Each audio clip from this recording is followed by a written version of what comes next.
ምክንያቶች አሉ።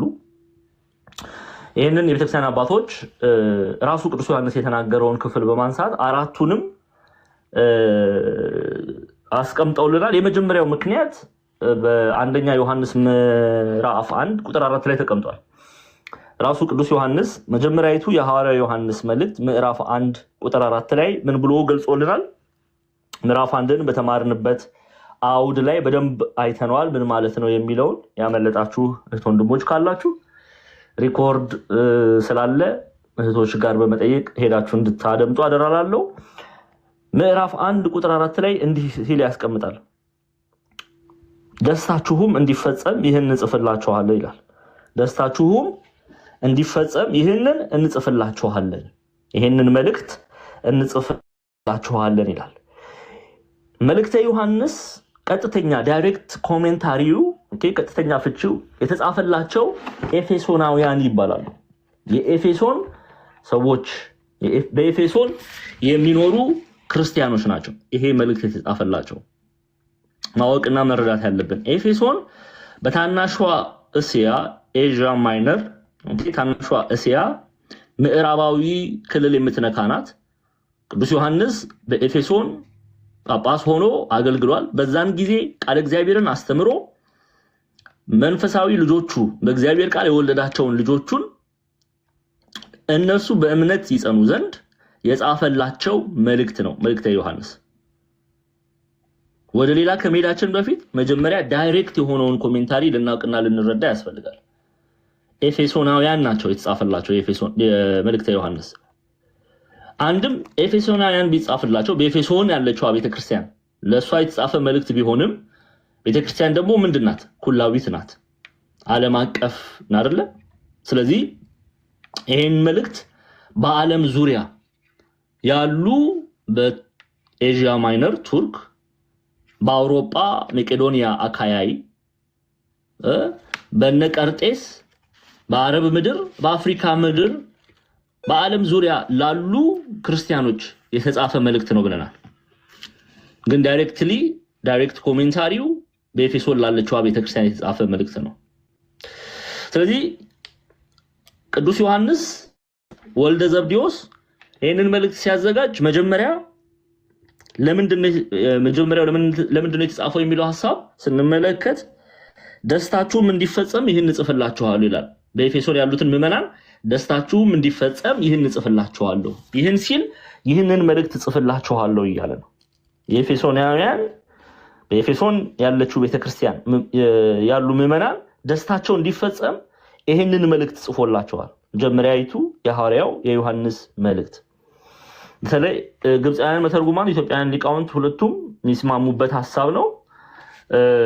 ቄስ ቴዎድሮስ ማላቲ በፓትሪስቲክ ኮሜንታሪያቸው ላይ place and time of writing የሚለው it was written from Ephesus ወይም ቅዱስ ዮሐንስ ከየት ነው የጻፈው የሚለውን ሐሳብ ሲገልጹ ከኤፌሶን በኤፌሶን ላለችው ቤተክርስቲያን ግን ብቻ አንልም፣ ቤተክርስቲያን ኩላዊት ናት። ስለዚህ ዲቮሽናል ኮሜንታሪ እናደርጋለን፣ ፓትሪስቲክ ኮሜንታሪ እናደርጋለን። በዓለም አቀፍ ላለችው ቤተክርስቲያንም የተላከ መልእክት ነው ብለን እንመለከታለን። ቅዱስ ዮሐንስ ምንም ለኤፌሶን ቤተክርስቲያን ቢጽፍም አንድም ለኔና ለእናንተ የተላከ መልእክት ነው መልእክት ዮሐንስ። ስለዚህ የመጀመሪያው purpose of writing የተጻፈበት ምክንያት that our joy may be full ደስታችን ፍጹም ይሆን ዘንድ ነው።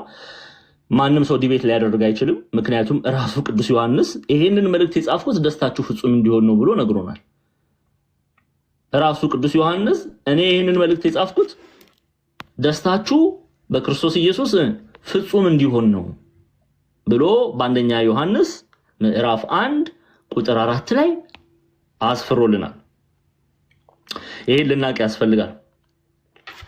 ስለዚህ ምዕራፍ 1 ቁጥር 4 ላይ ደስታችሁም እንዲፈጸም ይህን እንጽፍላችኋለን ይላል። ስለዚህ ምዕራፍ 1ን ባጠናንበት አውድ ምን ማለት ነው የሚለውን ሐሳብ ተምረናል። ሁለተኛ ምክንያት እናያለን። ሁለተኛ ምክንያት ይሄ መልእክተ ዮሐንስ የተጻፈው that we do not sin ኃጢአት እንዳናደርግ ነው። ራሱ ቅዱስ ዮሐንስ ይነግረናል በአንደኛ ዮሐንስ ምዕራፍ 2 ቁጥር 1 ላይ ይሄው መጀመሪያይቱ የሐዋርያው ዮሐንስ መልእክት ምዕራፍ 2 ቁጥር 1 ላይ ልጆቼ ሆይ ኃጢአትን እንዳታደርጉ ይህንን ምን እልላችኋለሁ እጽፍላችኋለሁ። ስለዚህ ይህንን መልእክት የምጽፍላችሁ ኃጢአትን እንዳታደርጉ ነው። ኦኬ ይህንን የምጽፍላችሁ ኃጢአትን እንዳታደርጉ ነው በማለት ሁለተኛ ምክንያቱን ይነግረናል። ምዕራፍ 2ን በአጠናንበት አውድ ምን ማለት ነው፣ ከዛስ በኋላ የተጻፈው ቃል ምን ነው የሚገልጸው የሚለውን አይተናል። ኦኬ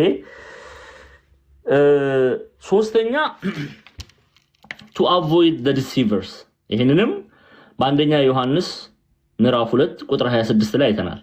ራሱ ቅዱስ ዮሐንስ to avoid the deceivers ወይም አንቲክራይስት የክርስቶስ ተቃዋሚ የሆኑትን በኤፌሶን የተነሱትን እንዲቃወሙ ትምህርታቸውን እንዲቃወሙ ከትምህርታቸው ጋር ህብረት እንዳያደርጉ በኤፌሶን ቤተክርስቲያን ኦኬ በኤፌሶን የተነሱ ሐሰተኞች ነበሩ።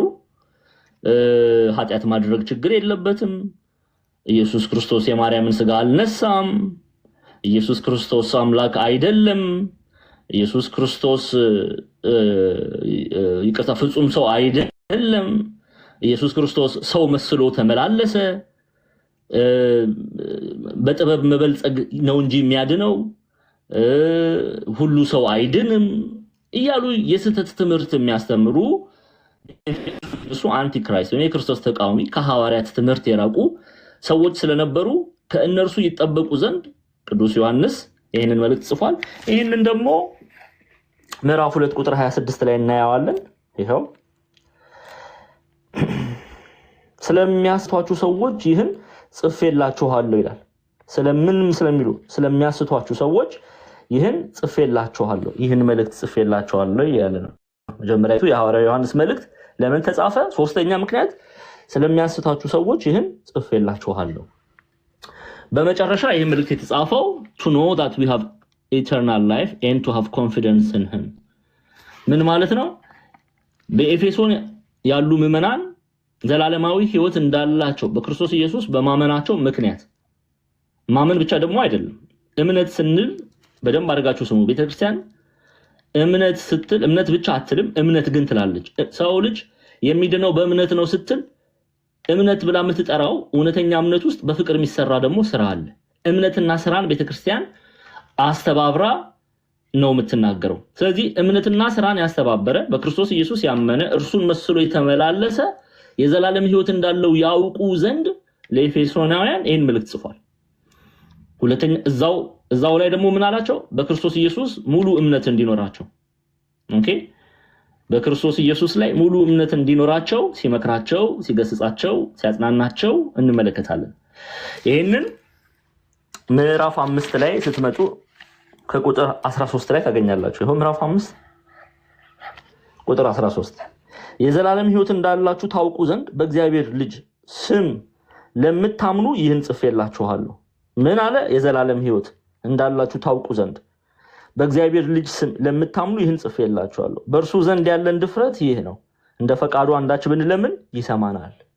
ደግሞ ሙሉ እምነት ልጆች በመሆናችን አባ አባ ብለን እርሱን የመጠየቅ በጸሎት እግዚአብሔርን የመለመን ኢየሱስ ክርስቶስም እርሱ ልመናችንን ሰምቶ እንደሚፈጽምልን በሙሉ እምነት በማመን ወደ እርሱ እንድንቀርብ ዘንድ ሐዋርያት ከኃይለኛው ከእግዚአብሔር ዘንድ ራሳችሁን አዋርዱ እንዲል ወደ እርሱ ቀርበን ራሳችንን ዝቅ እንድናደርግ ይሰማኛል፣ የልቤን መሻት ያደምጣል በሚል ሙሉ እምነት ወደ እሱ እንድንቀርብ ስለፈለገ ይሄንን መልእክት ጽፎልናል፣ መልእክተ ዮሐንስ። ስለዚህ ሶስቱን አይተናል በተጻፈበት አውድ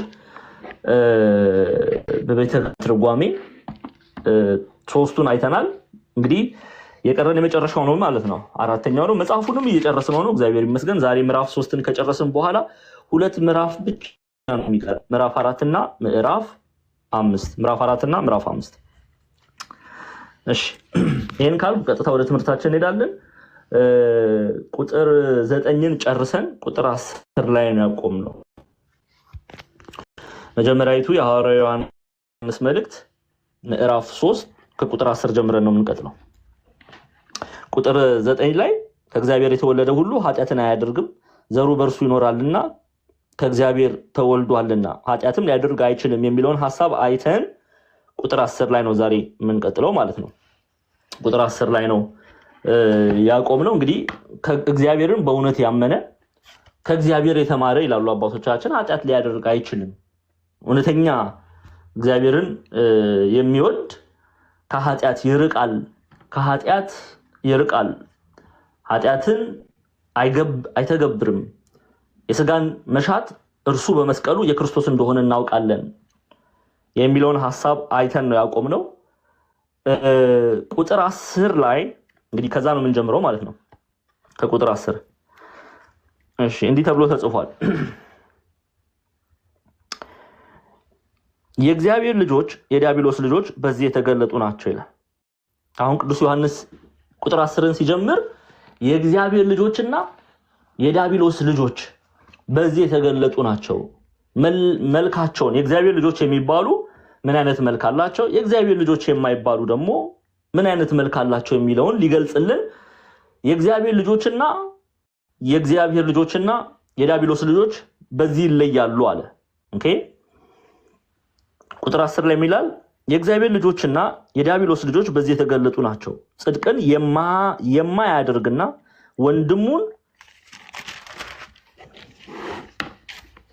የማይወድ ሁሉ ከእግዚአብሔር አይደለም። ምን የማያደርግ አለ? ጽድቅን የማያደርግ ቅድስናን ያልተላበሰ ወንድሙን የማይወድ ወንድሙን በጥላቻ አይን የሚያይ ከእግዚአብሔር አይደለም። ስለዚህ የማን ልጅ ነው የሚባለው? ልጅ የሚለው ሐሳብ ተከታይ ማለት ነው። ኦኬ በዚህ አውድ ላይ ይሄ የሰይጣን ልጅ ሲባል ሰይጣንን በግብር ስለመሰለ ነው። የሰይጣንን በግብር ስለመሰለ የሰይጣን ልጅ የዲያብሎስ ልጅ ይለዋል። አንድምታ ትርጓሜያችን ደቂቀ ዲያብሎስ ብለው ያስቀምጡታል። አንዴ ላሳያችሁ። አንድምታ ትርጓሜ እዚህ ክፍል ላይ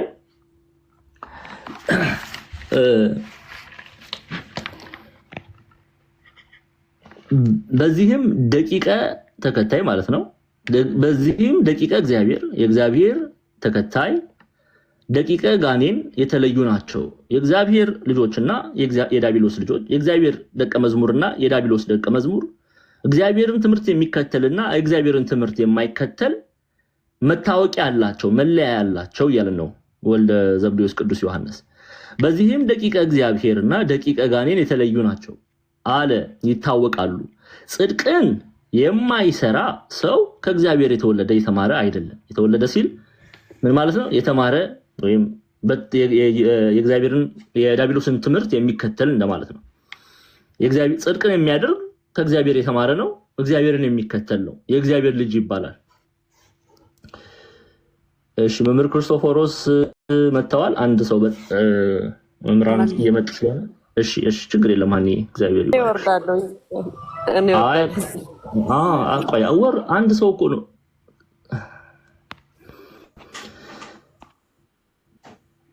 ኦኬ እንቀጥል። እሺ ኒውታ እናደርገውና እንቀጥል። መምህርዬ እንኳን በሰላም መጡ። እግዚአብሔር አምላክ ያክብርልን። እንኳን ሰላም ቆያችሁኝ። እንደው በጣም ይቅርታ ከስር ዝም ብዬ ልቀመጥ ነበር ያሰብኩት። ሁላችሁንም ሰላም ብያለሁ። ይቀጥሉ። እሺ እግዚአብሔር ያክብርልን። አይ ችግር የለም።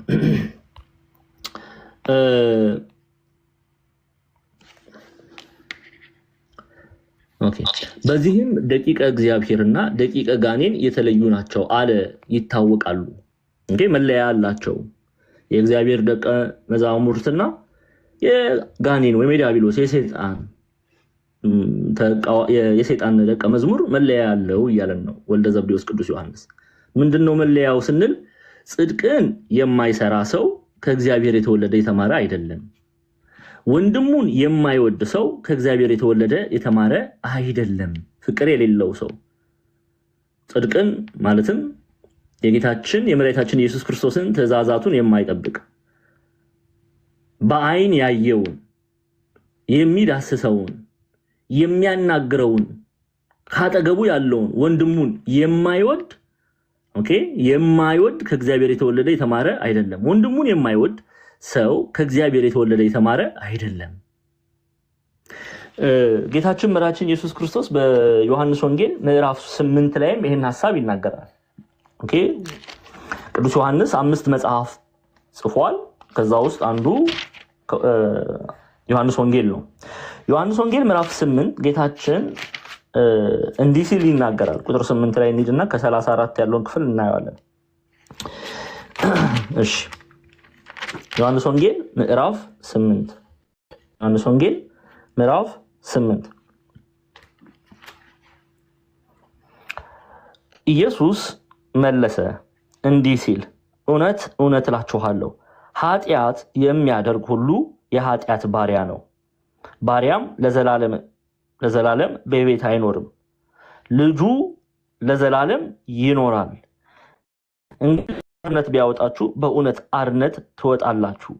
የአብርሃም ዘር መሆናችሁንስ አውቃለሁ።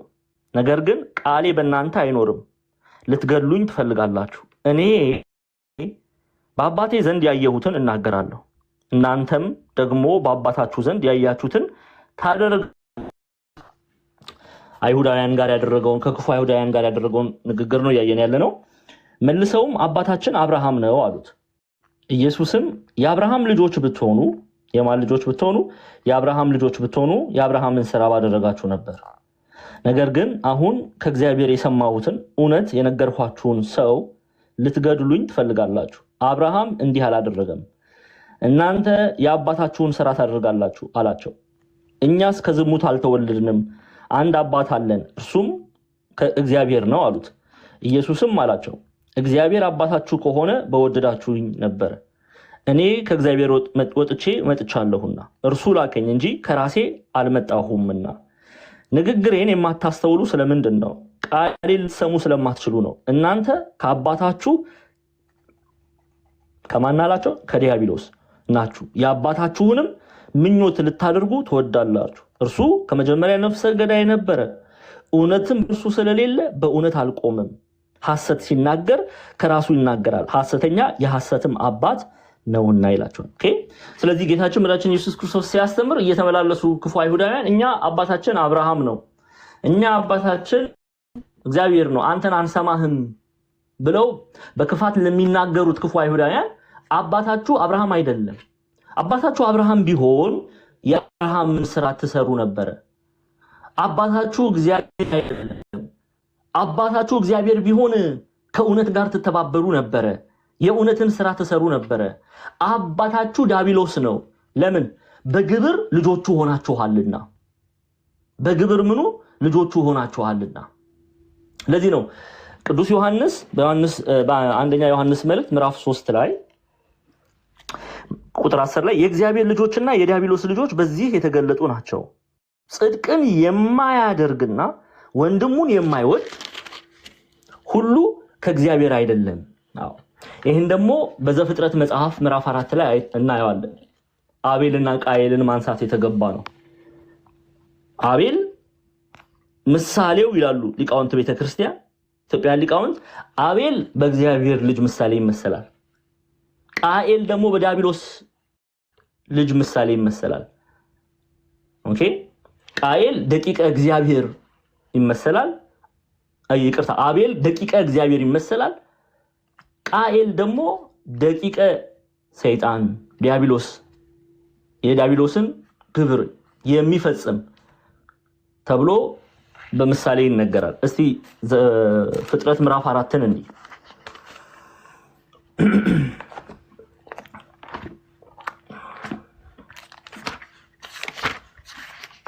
ዘፍጥረት ምዕራፍ 4 ይኸው አዳምም ሚስቱን ሔዋንን አወቀ፣ ጸነሰችም፣ ቃየንንም ወለደች። እርሷም ወንድ ልጅ ከእግዚአብሔር አገኘሁ አለች። ደግሞም ወንድሙን አቤልን ወለደች። አቤል በግ ጠባቂ ነበረ፣ ቃየንም ምድርን የሚያርስ ነበር። ከብዙ ቀን በኋላ ቃየን ከምድር ፍሬ ለእግዚአብሔር መስዋዕት አቀረበ። አቤል ደግሞ ከበጎቹ በኩራትን ከስቡ አቀረበ። እግዚአብሔርም ወደ አቤልና ወደ መስዋዕቱ ተመለከተ፣ ወደ ቃየንና ወደ መስዋዕቱ ግን አልተመለከተም።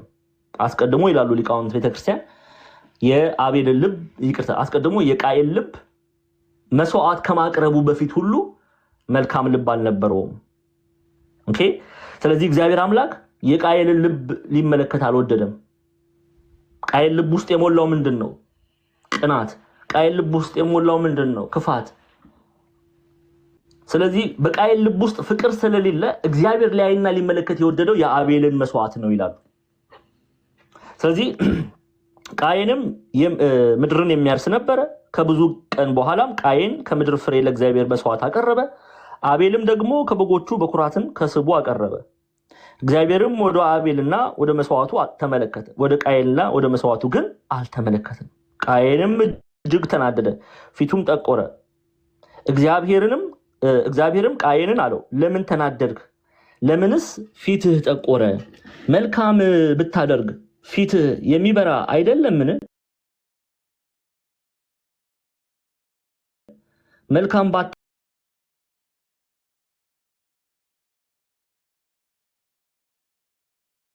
ባታደርግ ግን ኃጢአት በደጅ ታደባለህ። ኦኬ። በልብ ውስጥ ጥላቻ ነበር። በቃየል ልብ ውስጥ ፍቅር የለም። ስለዚህ ቃየል ማንን ገደለ? ወንድሙን አቤልን ገደለ። ስለዚህ ወንድሙን የማይወድ ሰው ከእግዚአብሔር የተወለደ ወይም የተማረ አይደለም። ከማን ነው? ክፋት፣ ጥላቻ፣ ርኩሰት፣ እነዚህ ሰው ከእግዚአብሔር አይደለም። ከማን ነው? ከሰይጣን ነው፣ ከዲያብሎስ ነው። ሐዋርያው ቅዱስ ጳውሎስ የቃየልንና የአቤልን ታሪክ አነስቶ በተለይ በዚህ በዕብራውያን መልእክቱ ላይ የሚገልጸው ክፍል አለ። እሱን እናያለን። ዕብራውያን አንዴ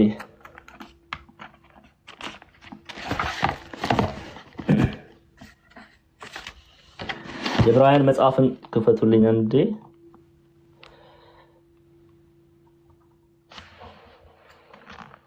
ዕብራውያን ምዕራፍ 10 ዕብራውያን ምዕራፍ 10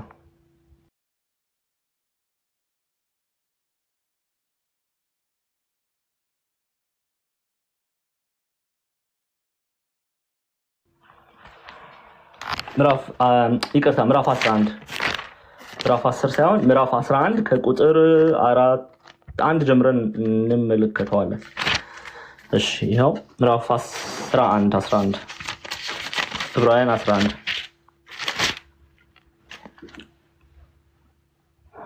ይሄው ቁጥር 4 ዕብራውያን ምዕራፍ 11 ቁጥር 4 እንዲህ ይላል፣ አቤል ከቃየል ይልቅ የሚበልጥን መስዋዕት ለእግዚአብሔር በእምነት አቀረበ።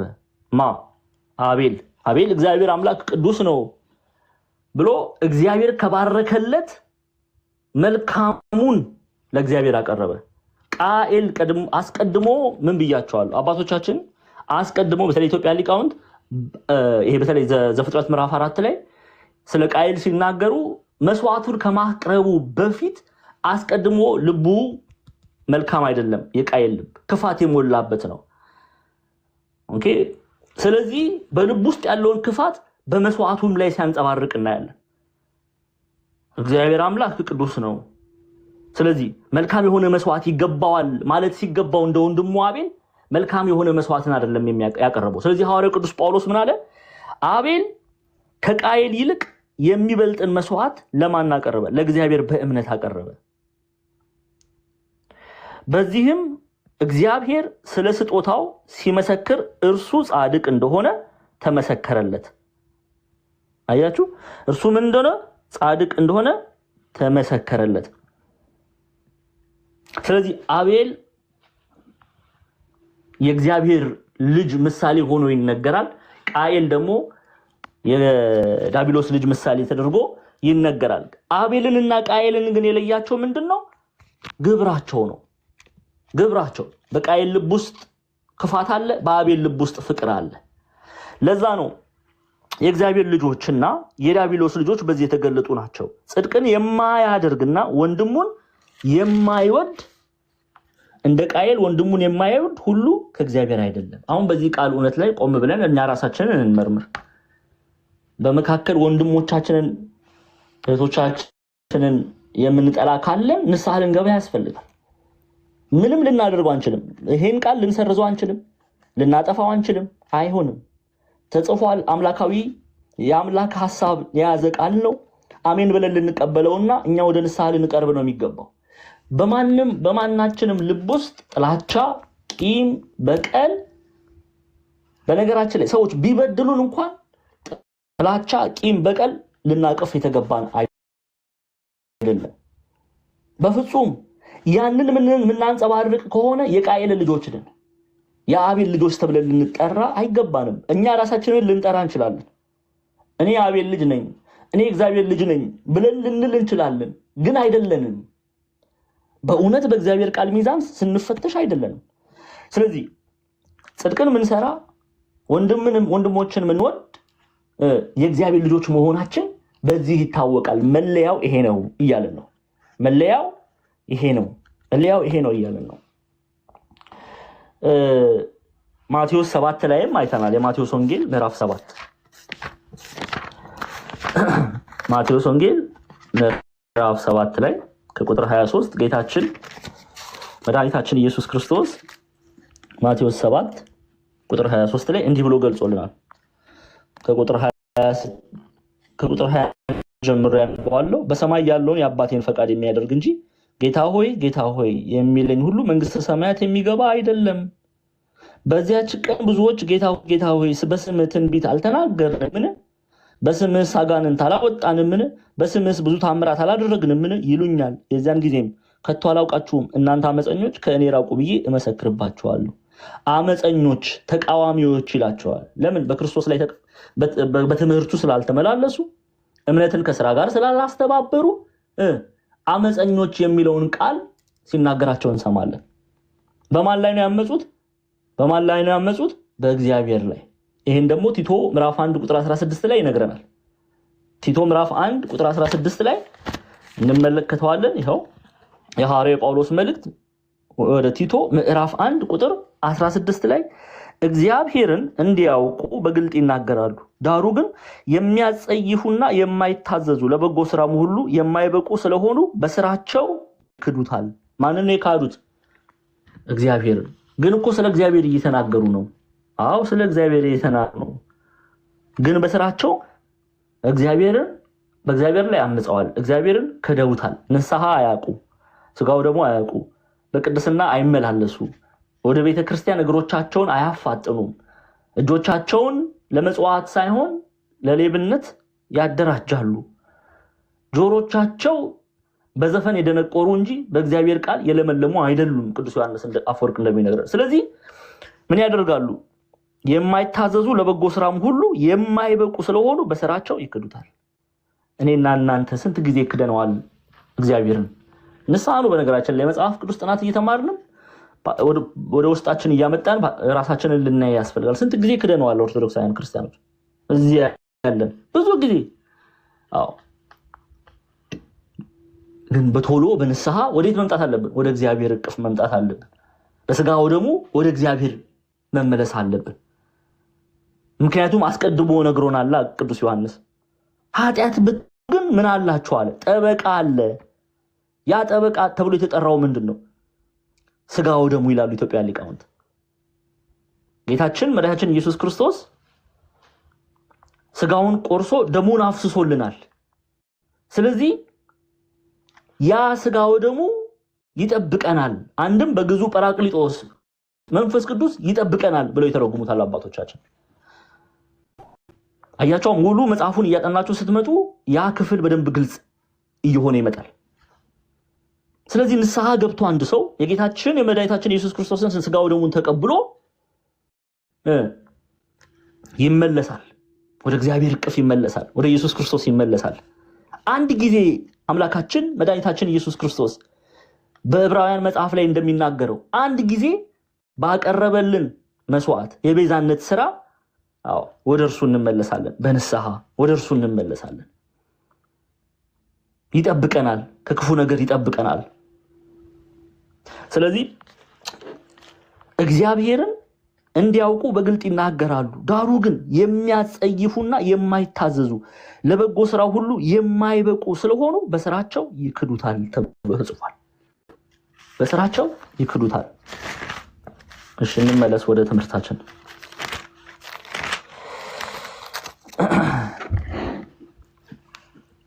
ቁጥር 11 ላይ ነው ያለነው።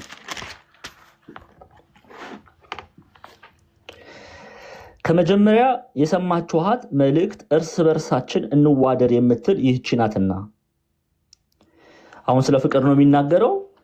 ከመጀመሪያ ስለምን አለ? ከመጀመሪያ የሰማችኋት መልእክት እርስ በርሳችን እንዋደድ የምትል ይህች ናት። ከክፉ እንደነበረ ወንድሙን እንደገደለ እንደ ቃየል አይደለም።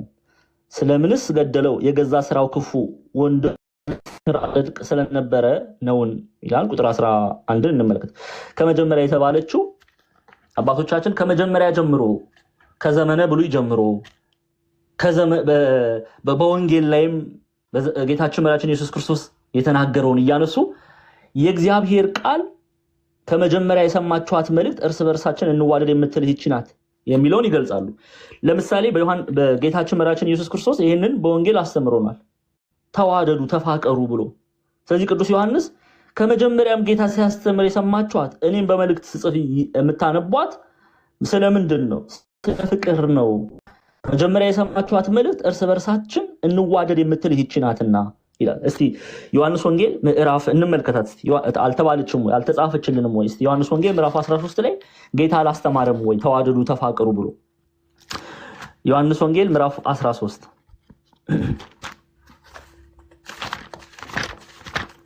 ዮሐንስ ወንጌል ምዕራፍ 13 ያው ዮሐንስ ወንጌል ምዕራፍ 13 ከቁጥር 34 ምዕራፍ 13 ከቁጥር 34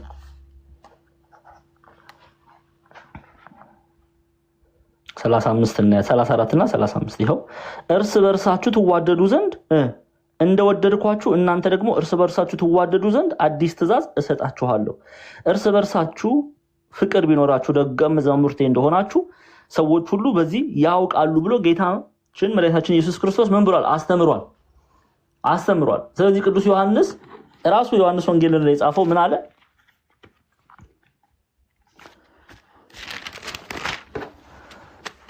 ስለ ፍቅር ሲናገር ከመጀመሪያ የሰማችኋት መልእክት እርስ በርሳችን እንዋደድ የምትል ይህች ናትና ይላል።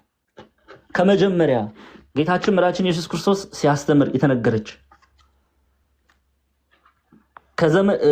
ከዘመነ ብሉይ አቤል ወንድሙን ቃየልን ይወዳል፣ ቃየል ግን ወንድሙን ይጠላል። ስለዚህ በኃጢአተኞች ምሳሌ ተደርጎ ይነገራል።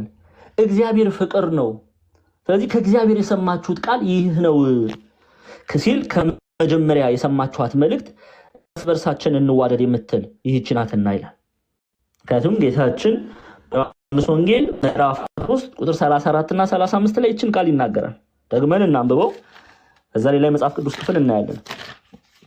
ዮሐንስ 13 ይኸው ዮሐንስ ወንጌል ምዕራፍ 13 ቁጥር 34 ላይ ምን ተብሎ ነው የተጻፈው? እርስ በርሳችሁ ትዋደዱ ዘንድ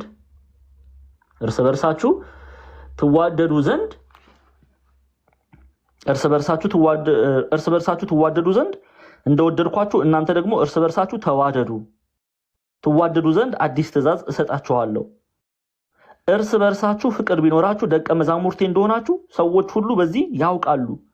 ቅዱስ ዮሐንስ ደግሞ ይሄንን ወንጌል የጻፈው ቅዱስ ዮሐንስ በመልእክቱ ደግሞ ምን አለ? ከመጀመሪያ የሰማችኋት መልእክት እርሳችን እንዋደድ የምትል ይህች ናትና። አንድም ሐዋርያት በኤፌሶን ተገኝተው ስለ ፍቅር አስተምረዋል። አንድም ጌታችን መድኃኒታችን ኢየሱስ ክርስቶስ በዮሐንስ ወንጌል ምዕራፍ 13 ላይ እርስ በርሳችሁ ትዋደዱ ዘንድ ብሎ ተናግሯልና። አሁን ደግሞ ቅዱስ ዮሐንስ ይደግመዋል። ወልደ ዘብዴዎስ ደግሞ ምን ይላል? ሰምታችኋል፣ አስቀድማችሁ ሰምታችኋል። ከመጀመሪያ የሰማችኋት መልእክት እርስ በርሳችን እንዋደድ የምትል ይህች ናትና ይላል። ኦኬ፣ አስቀድማችሁ ሰምታችኋል። ስለ ፍቅር ጌታችን መድኃኒታችን ኢየሱስ ክርስቶስ ተናግሯል። ኦኬ፣ ስለዚህ አስቀድማችሁ ሰምታችኋታል። በዘመነ ብሉይ ስለ ፍቅር ተነግሯል። በዘመነ ሐዲስ በወንጌል ስለ ፍቅር ተነግሯል።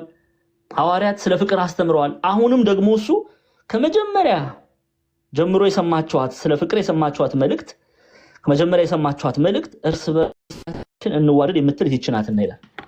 ይህች ናትና አባቶቻችን በጥንተ ስብከት የሰማችኋት ትእዛዝ ይህች ናትና፣ በጥንተ ትምህርት የሰማችኋት ትእዛዝ ይህች ናትና እርስ በርሳችን ፍቅርን እንይዝ ዘንድ ነውና ይላል እና ዮሐንስ ወንጌል ምዕራፍ 13ን ያነሳሉ። ጌታ አስተምሯልና ስለ ፍቅር ይዋደዱ ዘንድ አስተምሯልና። ስለዚህ በጥንት ስብከት የሰማችኋት ትእዛዝ ይህች ናትና እርስ በርሳችን ፍቅርን እንይዝ ዘንድ ነውና የተጠራ ነው በፍቅር እንመላለስ ዘንድ ነው እያልን ነው ቅዱስ ዮሐንስ።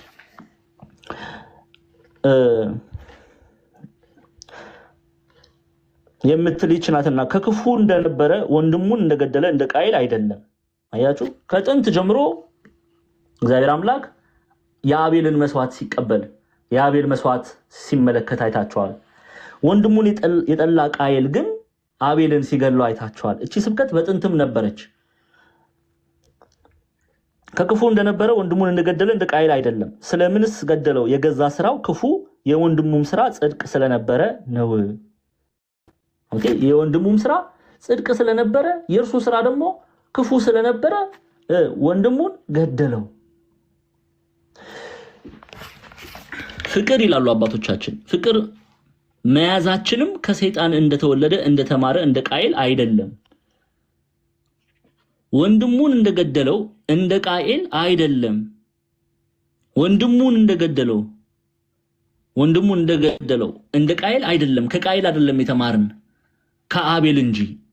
ፍቅርን ከአቤል የተማርን ከቃየል እንጂ አይደለም። የቀደመችውም ስብከት አቤል ያሳየን ፍቅርን እንጂ ጥላቻን አይደለም። ቃየል ግን ከእግዚአብሔር ስላልሆነ ምንን አሳየን?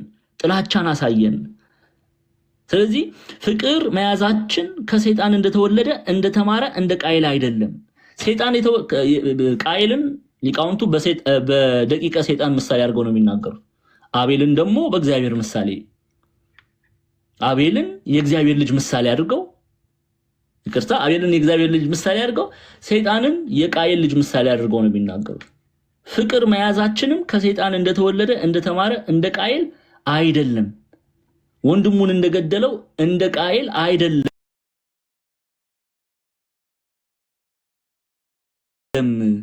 እቺ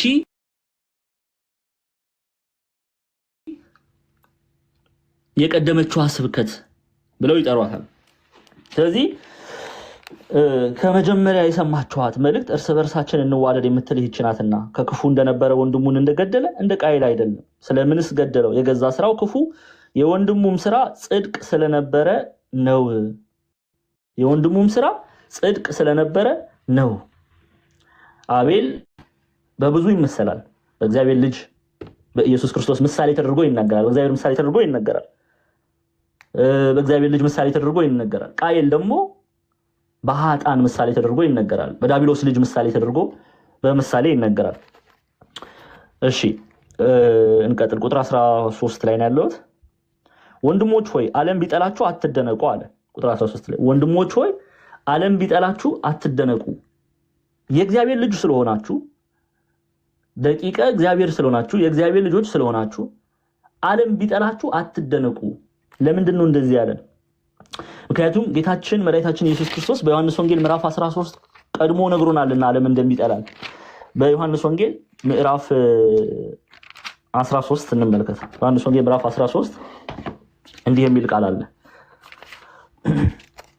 ዮሐንስ ወንጌል ምዕራፍ 15 ቁጥር 18 እና 19 15 ቁጥር 8 እና 9 ዮሐንስ ወንጌል ምዕራፍ 15 ቁጥር 8 እና 9ን እንመልከት። እንዲህ ተብሎ ተጽፏል።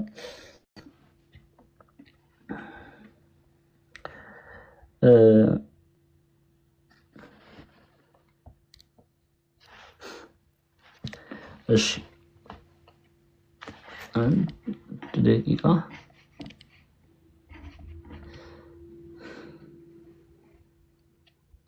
ወንድሞች ሆይ ዓለም ቢጠላችሁ አትደነቁ ይላል። እሺ አዎ ትክክል። 15 እሺ እኒ ከቁጥር 12 ከቁጥር 18 ጀምሬ ያነበዋለሁ። እናንተ ሙሉን አውዱን አንብቡት ለጥንቃቄ ሙሉን ብታነቡት ደስ ይለኛል። ከቁጥር 18 ግን እንመልከት። ዓለም ቢጠላችሁ ከእናንተ በፊት እኔን እንደጠላኝ እወቁ። ጌታችን ማየታችን ኢየሱስ ክርስቶስ ነው የሚናገረው። ምን አለ? ዓለም ቢጠላችሁ፣ ዓለም የተባለ እነማን ናቸው የሚለውን አይተናል። ዓለም የተባለ በዓለም የሚኖሩ የዓለምን ኃጢአት የሚያደርጉ ኦኬ። እኛም ቢሆን በዓለም ነው የምንኖረው።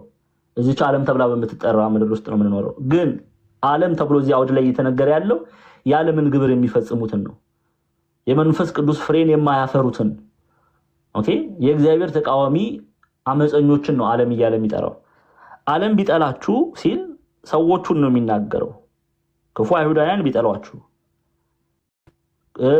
ጣዖታት የሚያመልኩ ሰዎች ቢጠሏችሁ፣ የዓለምን ግብር ቢፈጽሙ ሰዎች ቢጠሏችሁ እያለ ነው። ዓለም ቢጠላችሁ ከእናንተ በፊት እኔን እንደጠላኝ እወቁ። ከዓለምስ ብትሆኑ ዓለም የራሱ የሆነውን ይወድ ነበር። ነገር ግን እኔ ከዓለም መረጥኋችሁ እንጂ ከዓለም ስለ አይደላችሁ። ስለዚህ ዓለም ይጠላችኋል። ስለዚህ ዓለም ምን ይላችኋል? ይጠላችኋል። ለምን? እኔ መርጫችኋለሁና፣ ልጆቼ አድርጋችኋለሁና፣ ልጆቼ ናችሁና። ዓለም ይጠላችኋል። እኔን መሰላችሁ ትመላለሳላችሁና በግብር። በባለፈው ጥሩ ምሳሌ ተጥቻችኋለሁ። በተለይ ግብፃውያን መተርጉማን ያነሱትን ሐሳብ አንስተን ለምሳሌ ያህል ሰዎች እናንተ በኃጢአት እንድትቆሙ ሲጠይቋችሁ እምቢ ስትሉ ሲያሾፉባችሁ፣ ሞክ ሲያደርጓችሁ፣ ሲሰርቧችሁ ያን አስቀድሞ እግዚአብሔር አምላክ ኢየሱስ ክርስቶስን አስቀድመው ዓለምን ስላልመሰለ ስለጠሉት፣ ስለገፉት፣ በእርሱ ስላላመኑ እናንተ ያመናችሁ በእርሱ ሕጉን ጠብቃለሁ፣ ትእዛዛቱን እፈጽማለሁ ስትሉ ሰዎች ያሾፉባቸዋል፣ ሰዎች ይሰርቧቸዋል፣ ሰዎች ያንጓጥጡባቸዋል። ስለዚህ በዚህ አትደነቁ፣ በዚህ አትደነቁ። አባቶቻችን ወንድሞቻችን የሚለው ያው በእምነት የመሰሉትን ነው ወንድም ብሎ የሚጠራው። ዓለም ቢጠላችሁ ዓለሙ እንደ ቃኤል እናንተ እንደ አቤል መሆናችሁ ነውና አታድንቁ ብሎ አስቀምጠዋል። ለምን? ምን ማለት ነው? ቃኤል በወንድሙ ላይ ተቆጥቶ በአቤል ላይ ተቆጥቶ አቤልን እንደገደለው ወንድሞቻችን ዓለሙ ቢጠላችሁ ዓለሙ እንደ ቃኤል እናንተ እንደ አቤል መሆናችሁ ነውና አታድንቁ።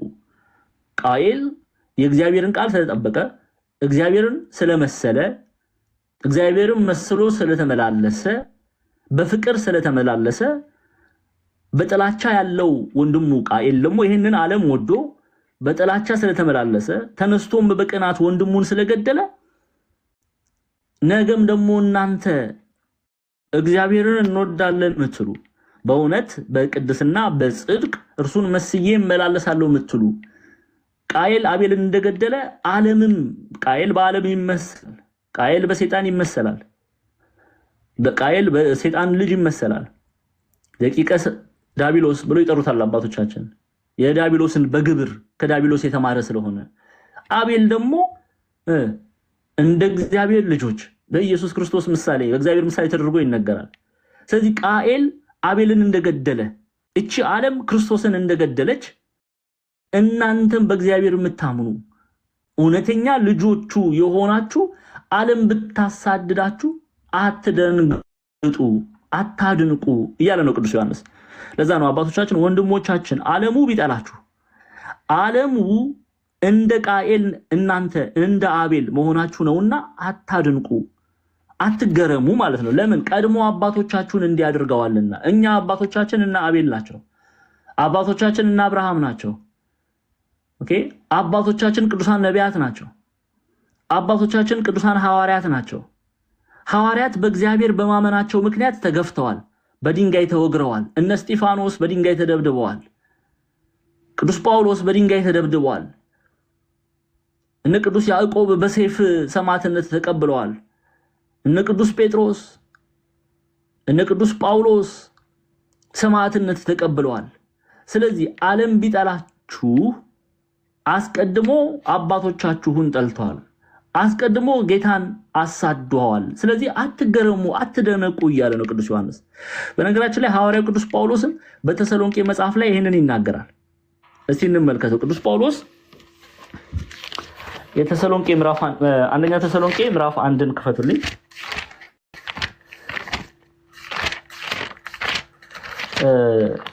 ይሄው ምዕራፍ 1 መጀመሪያይቱ የሐዋርያው የጳውሎስ መልእክት ወደ ተሰሎንቄ ሰዎች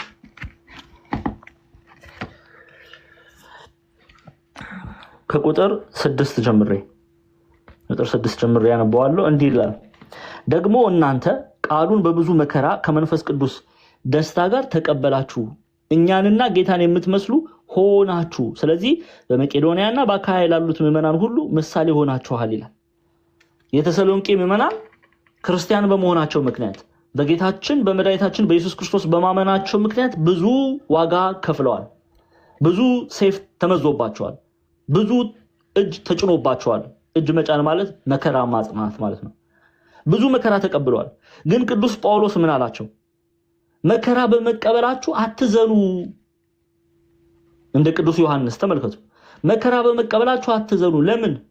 እኛን ሲል ሐዋርያት መከራ ተቀብለዋልና፣ ከዛ ደግሞ ጌታን የምትመስሉ ሆናችሁ፣ የእግዚአብሔር ምሳሌ ሆናችሁ፣ የኢየሱስ ክርስቶስ ምሳሌ ሆናችሁ፣ የጌታ ምሳሌ ሆናችሁ። ለምን?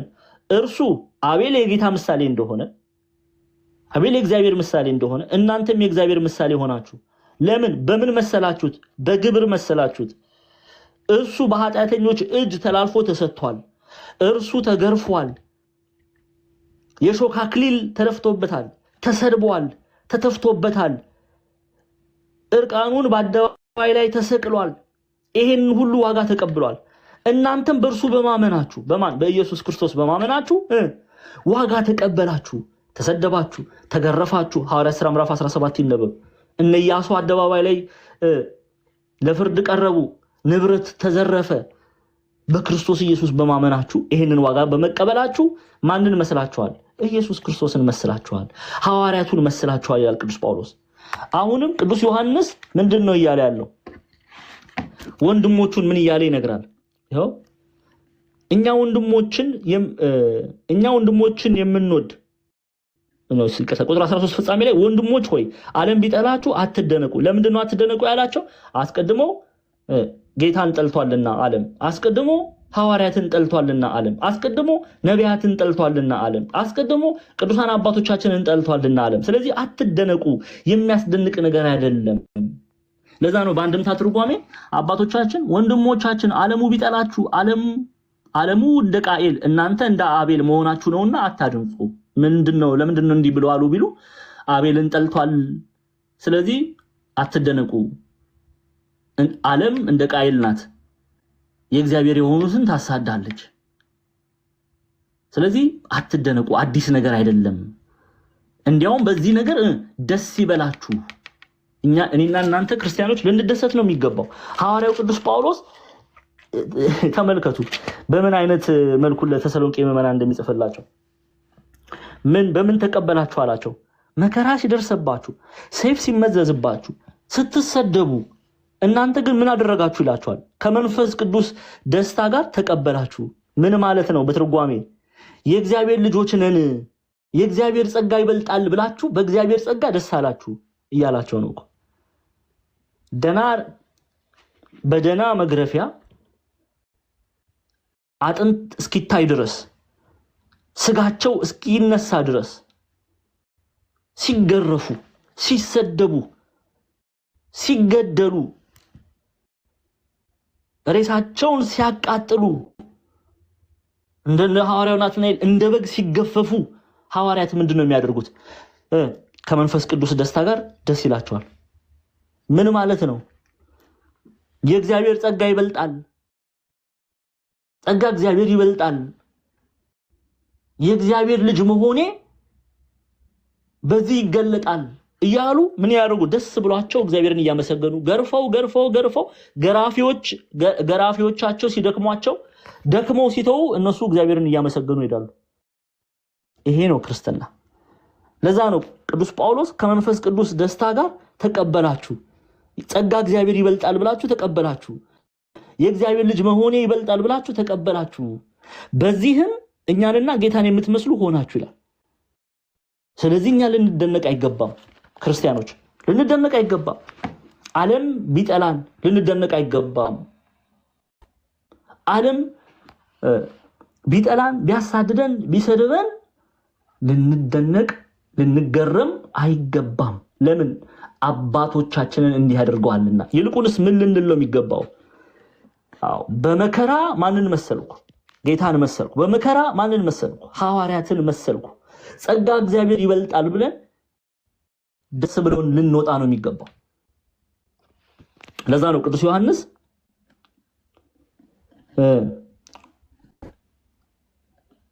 ወንድሞች ሆይ ዓለም ቢጠላችሁ አትደነቁ የሚለው።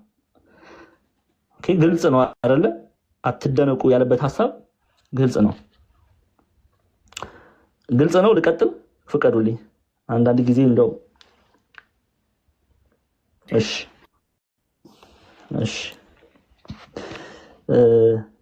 አንድ የመጽሐፍ ቅዱስ ክፍልልኝ። ያዕቆብ ምዕራፍ 4 ቁጥር 4 በዚህ ቃል እንቀጥላለን። እችን ክፍል እንቋጨዋለን። ያዕቆብ የሐዋርያው ያዕቆብ መልእክት ምዕራፍ 4 ቁጥር 4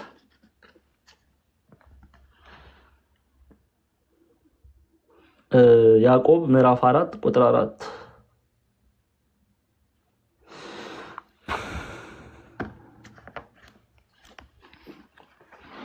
ይኸው ዮሐንስ፣ ያዕቆብ፣ ጳውሎስ የጌታ ደቀ መዛሙርት መልእክት ሁሉም በተለያየ ጊዜ በተለያየ ቦታ ይጻፉት፣ መልእክቱ ግን አንድ ነው። አይ አንተ ዲያቆን ዛማኑኤል ዝም ብለህ ቅዱስ ዮሐንስ ብቻ ነው እሱ እንደዛ ያለው እኔማ እንዴት ነው አዲስ ነገር ይሆንብኛል ምንል ካለ እንግዲህ ደግሞ ያዕቆብ የጻፈውን ደግሞ እንመልከት።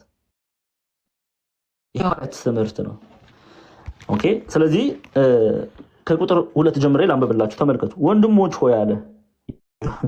በእምነት የሚመስሉት ወንድሞች ሆይ። ያዕቆብ መልእክት የተጻፈው ተብሎ የሚታመነው ለአይሁዳውያን ነው። ለዛው ቁጥር 1 ላይ የእግዚአብሔርን የጌታ ኢየሱስ ክርስቶስ ባሪያ ያዕቆብ ለተበተኑት ለ12 ወገኖች ሰላም ለእናንተ ይሁን ይላል። ኦኬ፣ ወንድሞቼ ብሎ ጠራ። ሁለት ነገር ያነሳሉ አባቶች። አንድም በሀገር ወንድሞቹ ናቸውና ዕብራውያን ናቸውና የሚሉ አሉ። አይ ደግሞ ወንድሞቼ ብሎ ጠራ በእምነትም የሚመስላቸው ጁዳይዘርስ የሆኑ ወይም የክርስቶስ ኢየሱስ ተከታይ ሆነው ግን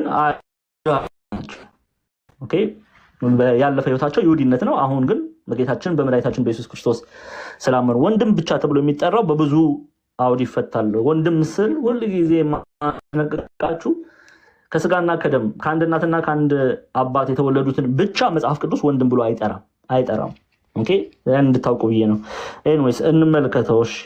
ወንድሞቼ ሆይ የእምነታችሁ መፈተን ትዕግስትን እንዲያደርግላችሁ አውቃችሁ ልዩ ልዩ ፈተና ሲደርስባችሁ እንደ ሙሉ ደስታ ቁጠሩት።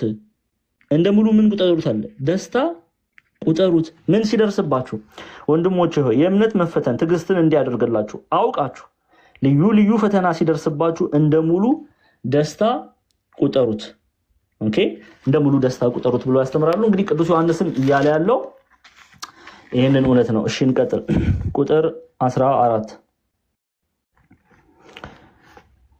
እኛ ወንድሞችን የምንወድ ስለሆንን ከሞት ወደ ሕይወት እንደተሻገርን እናውቃለን። እኛ ወንድሞችን የምንወድ ስለሆንን ከሞት ወደ ሕይወት እንደተሻገርን እናውቃለን። ወንድሙን የማይወድ በሞት ይኖራል። አሁን ምን አለ? ወንድሙን የሚወድ ከሞት ወደ ሕይወት ኦኬ ከሞት ወደ ሕይወት እንደተሻገርን እናውቃለን። ወንድሙን ምን የሚወድ ወንድሙን የሚጠራ ግን እንደ ቃየል ወንድሙን የሚጠራ ግን ምን አለን? ወንድሙን የሚጠላ ሁሉ ነፍሰ ገዳይ ነው። ነፍሰ ገዳይም የሆነ ሁሉ የዘላለም ሕይወት በእርሱ እንዳይኖር ታውቃላችሁ። የዘላለም ሕይወት በእርሱ ውስጥ የለም። ያ ፍቅር በእርሱ ውስጥ የለም። የእግዚአብሔር ልጅ ተብሎ ሊጠራ አይገባም። እሱ የእግዚአብሔር ልጅ አይደለም። አባቱ ዲያብሎስ ነው። ደቂቀ ቃኤል ነው። እኛ ግን ወንድሞች አለ። እኛ ሐዋርያትንም ጨምሮ በኤፌሶን በክርስቶስ ኢየሱስ የሚያምኑትን ምዕመናንንም ጨምሮ ነው የሚናገረው። እኛ ግን ወንድሞችን ስለምንወድ ከየት ወደ ተሻገርን? ከሞት ወደ ሕይወት። ከሞት ወደ ሕይወት እኛስ ይላሉ አባቶቻችን ኢትዮጵያን መተርጉማ እኛስ ከሞት ወደ ሕይወት አለ። አንድም ከገሃነም ወደ መንግስተ ሰማያት እንድንሄድ እናውቃለን። እኛ ህይወት አለን፣ ፍሬ ያለው አገልግሎት ላይ ነው የቆምነው። ወንድሞችን መውደዳችን የሚናገረው የዘላለም ህይወትን እንዳለን ነው። በእውነት በክርስቶስ ኢየሱስ ማመናችንን ይናገራል። ስለዚህ እኛ ወንድሞችን የምንወድ ስለሆነ ከሞት ወደ ህይወት እንደተሻገርን እናውቃለን። ማወቃችን በምንድን ነው? በምናፈራው መንፈሳዊ ፍሬ፣ በምናፈራው መንፈሳዊ ፍሬ፣ የመንፈስ ቅዱስ ፍሬ፣ እግዚአብሔር የሚወደውን ፍሬ እያፈራን ነው። ይሄ ምንድነው? አንዱ ፍቅር። እኛስ ከሞት ወደ ህይወት አንድም ከገሃነመ እሳት ወደ መንግስተ ሰማያት እንድንሄድ እናውቃለን። ወንድሙን የማይወድ ግን ወንድማችንን እንወዳለንና መሻገራችን ከህይወት አልባነት ወደ ህይወት እንደተሻገርን እናውቃለን። ይህ የሆነው ለምንድን ነው? ወንድማችንን እንደ አቤል ወንድማችንን እንወዳለንና ካለ በኋላ ተመልከቱ። ወንድሙን የማይወድ ግን በጨለማ በድንቁርና በገሃነም ይኖራል። ወንድሙን የማይወድ ከእግዚአብሔር ተለይቶ ይኖራል። ወንድሙን የማይወድ በድንቁርና ይኖራል። ድንቁርና ይኖራል ማለት ብርሃን በእርሱ ውስጥ የለም። የእግዚአብሔርን ቃል ለማወቅም መሻት የለውም። የእግዚአብሔርን ቃል ለማወቅ ለመረዳት ፍቃደኛም አይደለም። በጥላቻ ልቡ አይምሮ ተዘግቷልና፣ አይኑ ጨልሟልና ብርሃን ማየት አይችልም። የእግዚአብሔርን ቃል መስማት አይችልም፣ ጆሮ ተደፍኗልና። ስለዚህ ወንድሙን የማይወድ ግን በጨለማ በድንቁርና በይኖራል፣ ከእግዚአብሔር ተለይቶ ይኖራል፣ ከእግዚአብሔር ጋር አይኖርም። ወንድሙን የሚወድ ግን ህይወት አለው፣ ከሞት ወደ ህይወት እንደተሻገርን እናውቃለን፣ ከገሃነመ እሳት ወደ መንግስተ ሰማያት ብለው ይተረጉሙታል አባቶቻችን። መጽሐፍ ቅዱሳችን በተለይ ዮሐንስ ወንጌል ምዕራፍ 3 ቁጥር 14 እዚህ ላይ አንድ ሁለት እናንሳ። በተለይ የዮሐንስ ወንጌል ምዕራፍ 15ን እንመልከት አንዴ። የብዙዎቹ የዮሐንስ ወንጌልን ራሱ ቅዱስ ዮሐንስ ነው። ዮሐንስ ወንጌልን ማየታችን ወደ ዮሐንስ ወንጌል ስንመለስ ራሱ መልእክተ ዮሐንስን የጻፈው ቅዱስ ዮሐንስ እንደጻፈ እንድናውቅ ነው። ዮሐንስ ወንጌል ምዕራፍ 15 ላይ ተመልከቱ ምን የሚል ቃል አለ። ይሄው ዮሐንስ ወንጌል ምዕራፍ 15 ቁጥር 12 ጌታችን መድኃኒታችን ኢየሱስ ክርስቶስ ነው። እኔ እንደወደድኳችሁ እርስ በርሳችሁ ትዋደዱ ዘንድ ትእዛዜ ይህች ናት። ነፍሱን ስለ ወዳጆቹ ከማኖር ይልቅ ከዚህ የሚበልጥ ፍቅር ለማንም የለም። እኔ ያዘዝኳችሁ ሁሉ ብታደርጉ እናንተ ወዳጆቼ ናችሁ። ምን ብትሉ? እኔ ያዘዝኳችሁን ብታደርጉ እናንተ ወዳጆቼ ናችሁ። ከእንግዲህ ወዲህ ባሮች አይደላችሁም፣ ባሪያ ጌታውን የሚያደርገውን አያውቅምና። ወዳጆች ግን ብያችኋለሁ፣ ከአባቴ የሰማችሁትን ሁሉ ለእናንተ አሳውቂያችኋለሁ። ከአባቴ ምን ያልኳችሁን በደንብ አድርጋችሁ ስሙኝ። ከአባቴ የሰማሁትን ሁሉ ለእናንተ አሳውቂያችኋለሁ። እኔ የመረጥኳችሁ እንጂ እናንተ አልመረጣችሁኝም። አብም በስሜ የምትለምኑት ልትሄዱና ፍሬ ልታፈሩ ፍሬያችሁም ሊኖር ሾሟችኋል። እርስ በርሳችሁ እንድትዋደዱ ይህንን አዛችኋለሁ። ተዋደዱ፣ ተፋቀሩ። የኔ መሆናችሁ የሚገለጠው በግብራችሁ ነው። ባሪያ ብዬ ልጠራችሁ አይገባም፣ ልጆች እንጂ። ምክንያቱም እንደ ልጅ አባት የሚፈልገውን ነገር አሳውቂያችኋለሁ፣ አስተምሬያችኋለሁና። ስለዚህ ሂዱ፣ እርስ በርሳችሁ ተዋደዱ፣ ተፋቀሩ፣ በዚህ ደግሞ ልጆቼ መሆናችሁን ግለጹ እያለ ነው ጌታችን መድኃኒታችን ኢየሱስ ክርስቶስ። ስለዚህ የእግዚአብሔር የሆኑ መለያቸው ምንድነው? ቅድስና፣ ፍቅር ይታይባቸዋል ከእግዚአብሔር የሆኑት። ኦኬ። ዮሐንስ ወንጌል ምዕራፍ 13 ላይ ዮሐንስ ወንጌል ምዕራፍ 13 ቁጥር 30 ዮሐንስ ወንጌል ምዕራፍ 13 ከቁጥር 35 ጀምረን እንየው። ተመልከቱ። ዮሐንስ ወንጌል ምዕራፍ 13 ቁጥር 35 ይኸው። እርስ በርሳችሁ ፍቅር ቢኖራችሁ ምን ቢኖራችሁ አለ? ፍቅር ቢኖራችሁ ደቀ መዛሙርቴ እንደሆናችሁ ሰዎች ሁሉ በዚህ ያውቃሉ። ኦኬ። ደቀ መዛሙርቴ መሆናችሁ መለያው ምንድነው? ፍቅር። ለምንድን ነው ታዲያ እኛ ማንዋደደው? ለምንድን ነው እርስ በርሳችን ማንዋደደው ማንፈቃቀረው? እኛ እኮ የተጠራ ነው እኔ እናንተ እኔ ልታፈቅሩ፣ ልንፈቃቀር፣ ልንዋደድ። ኦኬ ይሄን በዚህ ደግሞ የክርስቶስ ደቀ መዝሙር መሆናችንን ለመግለጥ ነው። እኛ የምንጣላ ከሆነ፣ እኛ የምንሰዳደብ ከሆነ፣ እኛ የምንገፋፋ ከሆነ፣ እኛ በጥላቻ የምንተያይ ከሆነ፣ እኛ በቅናት የምንተያይ ከሆነ በዓለም ያሉ ሰዎች እግዚአብሔር በእኛ ውስጥ እንደማይከብር፣ እግዚአብሔር በእኛ ውስጥ እንደሌለ ያውቃሉ። ይልቁንስ ከእግዚአብሔር ይልቅ በእግዚአብሔር ልጅነታችን ሳይሆን የምንታወቀው በዳቢሎስ ልጅነታችን፣ በቃኤል ተከታይነታችን ነው የምንታወቀው። ምክንያቱም ዘፍጥረት 4 ላይ ቃኤል በወንድሙ ላይ ተቆጥቶ ወንድሙን ገድሏልና፣ የሚወደውን አቤልን ገድሏልና። ስለዚህ ጌታችን መድኃኒታችን ኢየሱስ ክርስቶስ ምን እያለ ነው? እርስ በርሳችሁ ፍቅር ቢኖራችሁ ደቀ መዛሙርቴ፣ ተከታዮቼ ማለት ነው እንደሆናችሁ ሰዎች ሁሉ በዚህ ያውቃሉ። በዚህ ያውቃሉ። መለያው ፍቅር ነው። ለዚህ ነው ቅዱስ ዮሐንስ ተዋደዱ፣ ተፋቀሩ እያለ የሚናገረው የሚያስጠነቅቀው። የኤፌሶኑ ምዕመናን ፍቅር ከሌላቸው እግዚአብሔር በመካከላቸው እንደሌለ፣ ፍቅር ካለ ግን ከእግዚአብሔር መሆናቸውን ይገልጽላቸዋል። ለዛ ነው አባቶቻችንም እኛስ ከሞት ወደ ሕይወት አንድም ከገሃነም ወደ መንግስተ ሰማያት እንድንሄድ እናውቃለን። መታወቂያው ግን ምንድነው አሉ? ወንድማችንን እንወዳለንና። ወንድሙን የማይወድ ግን፣ ይሄንን አስረግጬ ልናገር፣ ወንድሙን የማይወድ ኦኬ እግዚአብሔርን ወዳለው ሊል ይችላል፣ ግን ውሸታም ነው። ወንድሙን የማይወድ እግዚአብሔርን አገለግላለሁ ሊል ይችላል፣ ውሸታም ነው። በጨለማም ነው ያለው፣ መጨረሻውም ገሃነመ እሳት ነው። በንስሐ በስጋው ደሙ ወደ እግዚአብሔር ካልተመለሰ፣ ጠበቃ በተባለው ስጋው ደሙ ወደ እግዚአብሔር ካልተመለሰ። ኦኬ እሺ፣ አንድ የመጽሐፍ ቅዱስ ክፍል እንይና ወደ ቀጣይ ክፍል እንሄዳለን።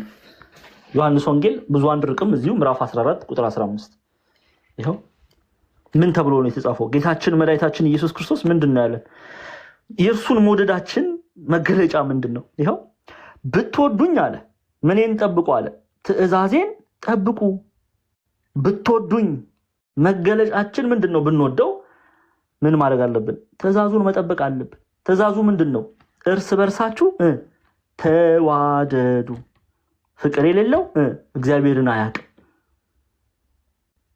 ይሄን ልናቅና ልንረዳ ያስፈልጋል። እንቀጥልሽ። እግዚአብሔር አምላክ ለሁላችንም የንስሐ ልብ ይስጠን፣ የሚያስተውል ልብ ይስጠን። የሰማነውን አስተውለን ንስሐ ገብተን ስጋው ደሙን ተቀብለን ከእግዚአብሔር ጋር ህብረት የሚያደርግ ልብ ይስጠን። ሰምተን ግን እንዲያው በቀኝ ሰምተን በግራ አፍስሰን የምንወጣ አያድርገን። ሁላችንም፣ እኔም እናንተም የእግዚአብሔር እዚህ ጋር ሰው እግዚአብሔር ቃል ሲናገረን እንዲያው ዲያቆን ዛማኑኤል አይደለም እየተናገረ ያለው። እኔ ጀስት ድምጽ ማጎያ ነኝ። የእግዚአብሔርን ቃል ነው እየተናገርኩ ያለሁት። የእግዚአብሔር ቃል በሁለት በኩል የተሳለ ሰይፍ ነው፣ ዲያቆን ዛማኑኤልንም የሚቆርጥ አድማጭ ምዕመናንንም ልብ ያንን ጥቁሩን ሸፈለት የሚቆርጥ ነው። ስለዚህ ስንሰማ ለንስሐ ብለን እንስማ። በትዕቢትና እኔ እፈራለሁ። እግዚአብሔር አምላክ ይጠብቀን። እሺ ቁጥር 15 ተመልከቱ። ወንድሙን የማይወድ በሞት ይኖራል። ይሄን አይተናል። ወንድሙን የሚጠላ ሁሉ ነፍሰ ገዳይ ነው። ነፍሰ ገዳይ ሆነ ሁሉ የዘላለም ሕይወት በእርሱ እንዳይኖር ታውቃላችሁ ደግሞ አለ። ኦኬ የሚገርም ነው። ትርጓሜውን ከማየታችን በፊት አንድ ነገር እናስተውል። ቅድም ወንድሙን የማይወድ በጨለማ በድንቁርና ይኖራል። ወንድሙን የሚጠላ ሰው ሁሉ ነፍሰ ገዳይ ነው። ኦኬ ምን ማለት ነው የሚለውን እናያለን።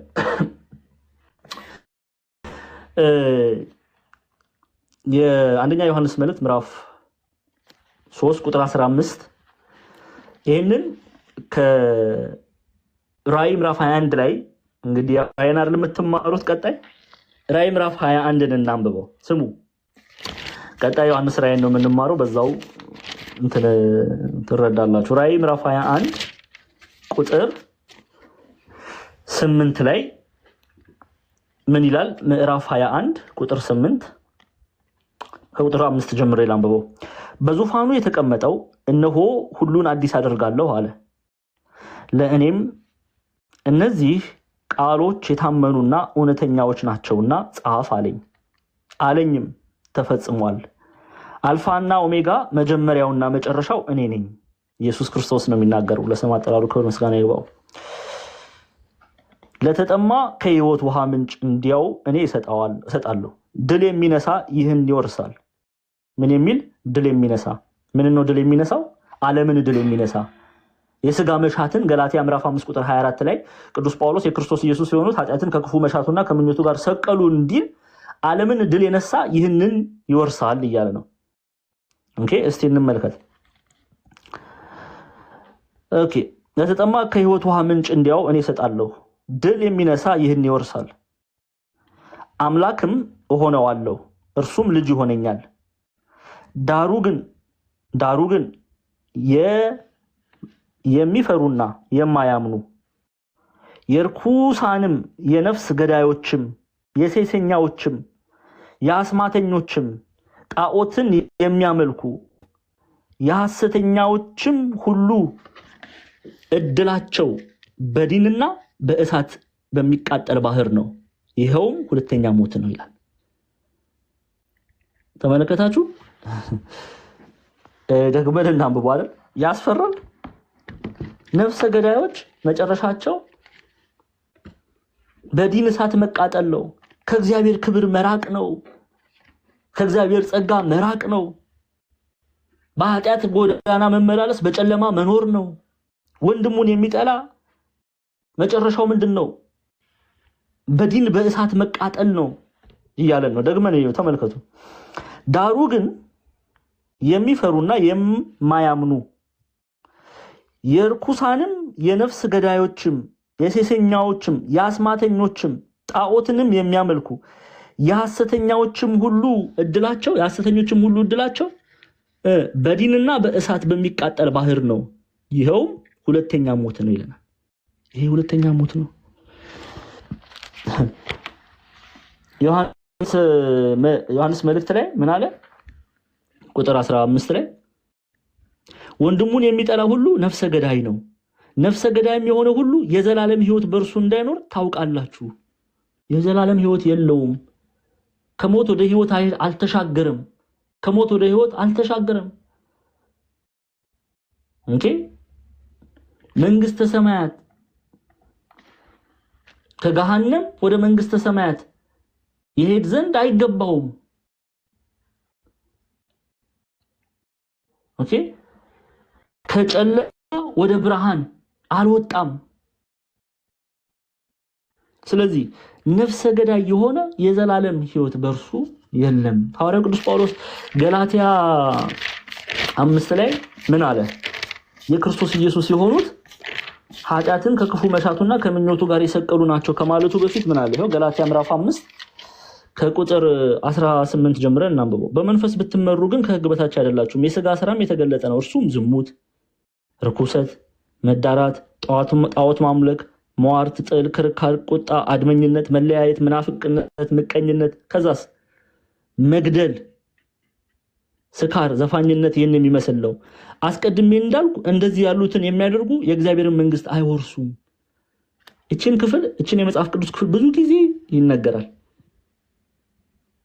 ሐዋርያው ቅዱስ ጳውሎስ ብቻ ግን አይደለም አይወርሱም አለ። ሐዋርያው ቅዱስ ጳውሎስ ብቻ ግን አይደለም ይሄን የተናገረው። ማን ተናግሯል? ቅዱስ ዮሐንስም ተናግሯል።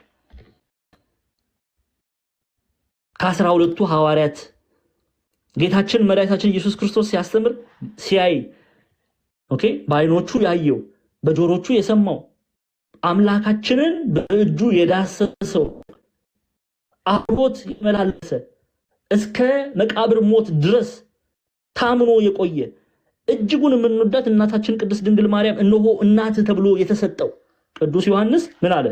ይሄው ምን ብሎ ጻፈልን? ቅዱስ ዮሐንስ ወንድሙን የሚጠላ ሁሉ ነፍሰ ገዳይ ነው፣ ነፍሰ ገዳይም የሆነ ሁሉ የዘላለም ሕይወት በእርሱ እንዳይኖር ታውቃላችሁ። እንዳይኖር ታውቃላችሁ። ስለዚህ ነፍሰ ገዳይነት ምን ማድረግ ነው? ነፍሰ ገዳይነት መጨረሻው ሞት ነው። ከእግዚአብሔር ጋር ህብረት እንዳይኖረን ያደርጋል። ከእግዚአብሔር ጋር ህብረት እንዳይኖረን ያደርጋል። ሰው ነፍሰ ገዳይ ሲሆን ይላሉ አባቶቻችን። ኦኬ፣ አንዳንድ ሊቃውንት በተለይ መጽሐፍ ቅዱስ ተማሪዎች ቤተክርስቲያን ሰው ነፍሰ ገዳይ ሲሆን ስሙ ነፍሰ ገዳይ ሲሆን መጀመሪያ የሚገድለው ራሱን ነው ይላሉ። ራሱን በመግደሉም ይጠየቃል። ወንድሙን የሚጠላ መጀመሪያ የሚገድለው ራሱን ነው። እኛ ደግሞ ይሄ ደግሞ በእግዚአብሔር ዘንድ ያስጠይቃል። ማናችንም እዚህ ራሳችንን እንገድል ዘንድ አልተፈቀደልንም። ታዲያ ሰው በኃጢአት ራሱን ይገድላል፣ ያስጠይቀዋል። ያ ነፍሰ ገዳይ ያስብላል። ከዛ ደግሞ ወንድሙን በመጥላቱ ወንድሙን ደግሞ ይገድላል። በዚህ ግብር የቆመ መንግስተ ሰማያት አይወርስም፣ የእግዚአብሔርን ከእግዚአብሔር ጋር ህብረት የለውም እያለን ነው ቅዱስ ዮሐንስ። ከእግዚአብሔር ጋር ህብረት የለውም እያለን ነው ቅዱስ ዮሐንስ። ማቴዎስ ምዕራፍ 5 ማቴዎስ ወንጌል ምዕራፍ 5ን ከማየታችን በፊት ቅዱስ ዮሐንስ ምን ብሎናል? እዚህ ቁጥር 15 ላይ የዘላለም ህይወት በእርሱ እንዳይኖር ታውቃላችሁ አለ። እንዴት ሊያውቁ ቻሉ? አንድም ቅዱስ ዮሐንስ አስተምሯቸዋል። አንድም ጌታችን መድኃኒታችን ኢየሱስ ክርስቶስ ያስተማረውን ትምህርት ሐዋርያት አስተምረዋቸዋልና። ተመልከቱ ማቴዎስ ወንጌል 5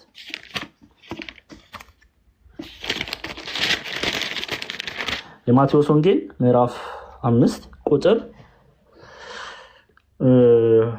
21 እና 22 ላይ ይኸው ለቀደሙት አትግደል እንደተባለ ሰምታችኋል፣ የገደለም ሁሉ ፍርድ ይገባዋል።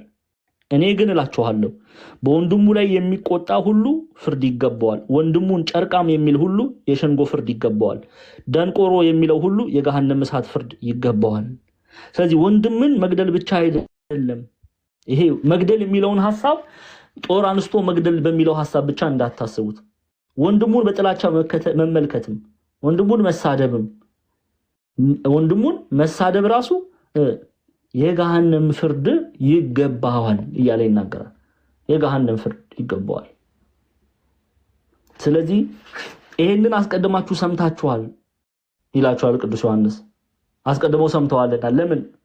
በወንጌል ጌታ አስተምሯልና።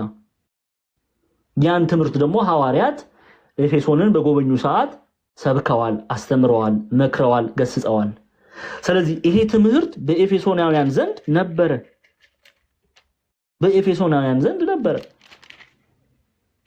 ስለዚህ ቅዱስ ዮሐንስ ነፍሰ ገዳይም የሆነ ሁሉ የዘላለም ህይወት በእርሱ እንዳይኖር ታውቃላችሁ አለ። አስቀድመው ያውቃሉና ተምረዋልና እሱም ደግሞ አስተምሯቸዋል። አባታቸው ነውና በቃለ እግዚአብሔር ወልዷቸዋል። ቁጥር 16 ላይ እርሱ ስለኛ ነፍሱን አሳልፎ ሰጥቷልና በዚህ ፍቅርን አውቀናል፣ እኛም ስለ ወንድሞቻችን ነፍሳችንን አሳልፈን እንድንሰጥ ይገባናል ይላል። እርሱ የሚለው ጌታችን መድኃኒታችን ኢየሱስ ክርስቶስ ነው። ኦኬ፣ እርሱ በቀራንዮ ላይ በከፈለው የቤዛነት ስራ ፍቅሩን ገልጧል።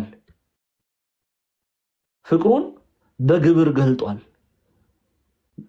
በቀራንዮ ላይ በከፈለው የቤዛነት ስራ እኛም ይሄንን እናድርግ ዘንድ ይገባል። እስከ ሞት ድረስ ወንድሞቻችንን ልንወድ ይገባል እያለን ነው። እስቲ እንመልከት።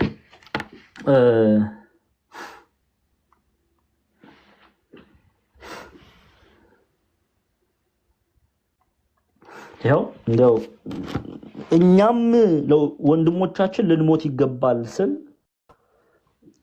የቤተክርስቲያናችንን ሊቃውንት እንመልከት። ኦኬ፣ ኢትዮጵያውያን ሊቃውንት በትርጓሜ ላይ ምን ብለው ተረጎሙት?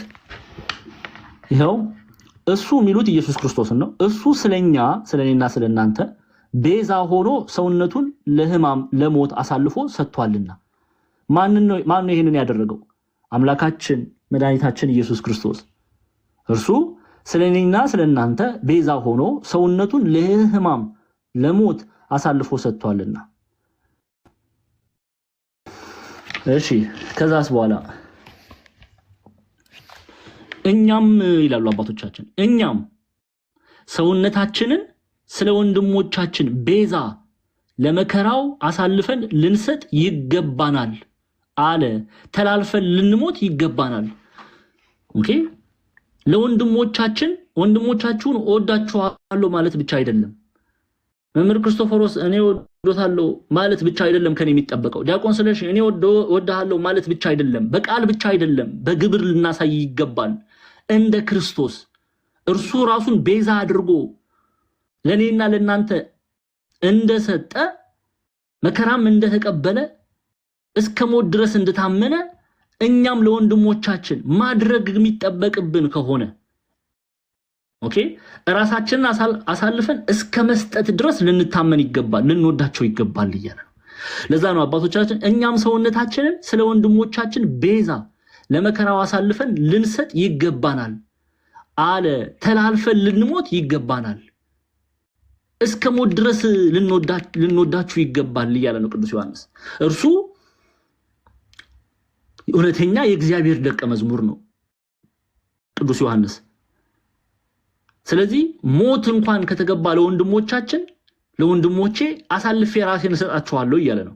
ግን ቅዱስ ጳውሎስ ይህን ቃል አልተናገረም ቅዱስ ጳውሎስ።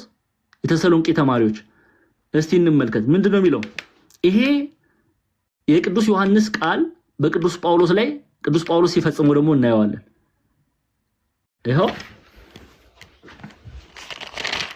ሁለት ክፍል እናያለን። አንደኛ ተሰሎንቄ ምዕራፍ 2 ቁጥር 8ን ክፈቱልኝ። አንደኛ ተሰሎንቄ ምዕራፍ 2 ቁጥር 8። አንደኛ ተሰሎንቄ ምዕራፍ 2 ቁጥር 8 መጀመሪያው የሐዋርያው የጳውሎስ መልእክት ወደ ተሰሎንቄ ምዕራፍ 2 ይሄው ቁጥር 8። እሺ እንመልከት። ይሄው 8 እንዲሁም ይላል። ቅዱስ ጳውሎስ ነው ጸሐፊው፣ ባለቤት ቅዱስ ጳውሎስ እንደሆነ ይነገራል፣ ጽፎታል ተብሎ ይታመናል። እንዲሁም እያፈቀርናችሁ ይላል። የተሰሎንቄን ምዕመናን ነው የሚናገረው ሐዋርያው ቅዱስ ጳውሎስ። እንዲሁም እያፈቀርናችሁ የእግዚአብሔርን ወንጌል ለማካፈል ብቻ ሳይሆን፣ አያችሁ፣ ወንጌል መስበክ ብቻ ሳይሆን የገዛ ነፍሳችንን ደግሞ እናካፍላችሁ ዘንድ በጎ ፈቃዳችን ነበረ፣ ለኛ የተወደዳችሁ ሆናችሁ ነበርና ይላል።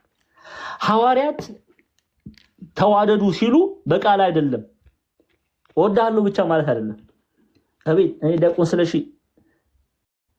ዲያቆን ክርስቶፎሮስ፣ እህቴ ሃና፣ እህቴ ናዲያ፣ እህቴ ምህረት ሁላችሁንም ወዳችኋለሁ ብቻ ማለት አይደለም። ግን እስከ ሞት ድረስ ራስን አሳልፎ መስጠት ይገባል።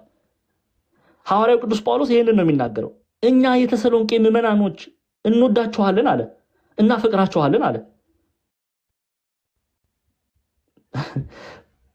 እንዲሁም እያፈቀርናችሁ አለ የእግዚአብሔርን ወንጌል ለማካፈል ብቻ ሳይሆን፣ ነገረ ክርስቶስን መናገር ብቻ ሳይሆን፣ የምስራች ብለን ወንጌልን መናገር ብቻ ሳይሆን የገዛ ነፍሳችንን ደግሞ እናካፍላችሁ ዘንድ በጎ ፈቃዳችን ነበር፣ ለኛ የተወደዳችሁ ሆናችሁ ነበርና።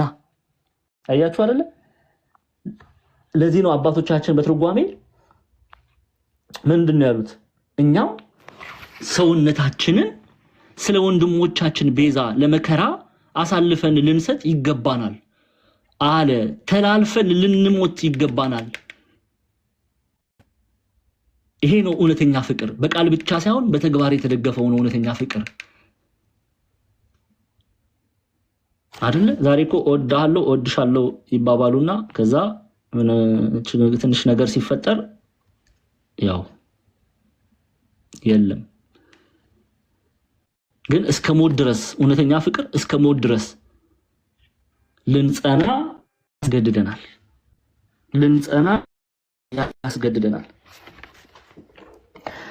አንድ ዲያቆን ዛማኑኤል አንተ ይሄ አንድ የመጽሐፍ ቅዱስ ክፍል ብቻ ነው ሌላ ጨምርልን 2-3 የምትሉ ሰዎች ካላችሁ ደግሞ ደስ እያለኝ ሐዋርያት ሥራን እንገልጣለን።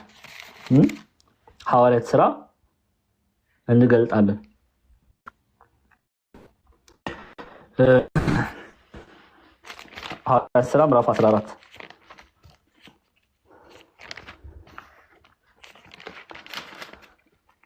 ከቁጥር 19 ይኸው አይሁድ ግን ከአንጾኪያና ከኢቆንዮን መጡ። ሕዝቡንም አባብለው ጳውሎስን ወገሩ።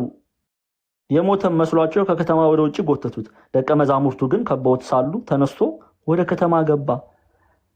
ወደ ደበደቡት ሰዎች ጳውሎስን ወደ ደበደቡት ሰዎች ቃለ እግዚአብሔርን ሊያስተምር እርሱ ራሱን ይሰጥ ነበር። እስከ ሞት ድረስ የታመነ ነበር ለእግዚአብሔር ቃል። ደቀ መዛሙርቱን በእግዚአብሔር ቃል ሊያጸና እስከ ሞት ድረስ ራሱን አሳልፎ ይሰጥ ነበር። በእንደዚህ አይነት ፈተና ነው ፍቅሩን የገለጠው ሐዋርያው እንጂ ዝም ብሎ ወዳችኋለሁ አፈቅራችኋለሁ አይደለም።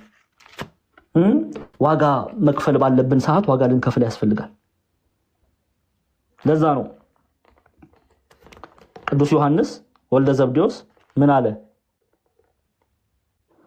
እርሱ ስለኛ ነፍሱን አሳልፎ ሰጥቷልና በዚህ ፍቅርን ያውቀናል። እኛም ስለ ወንድሞቻችን ነፍሳችንን አሳልፈን እንድንሰጥ ይገባናል።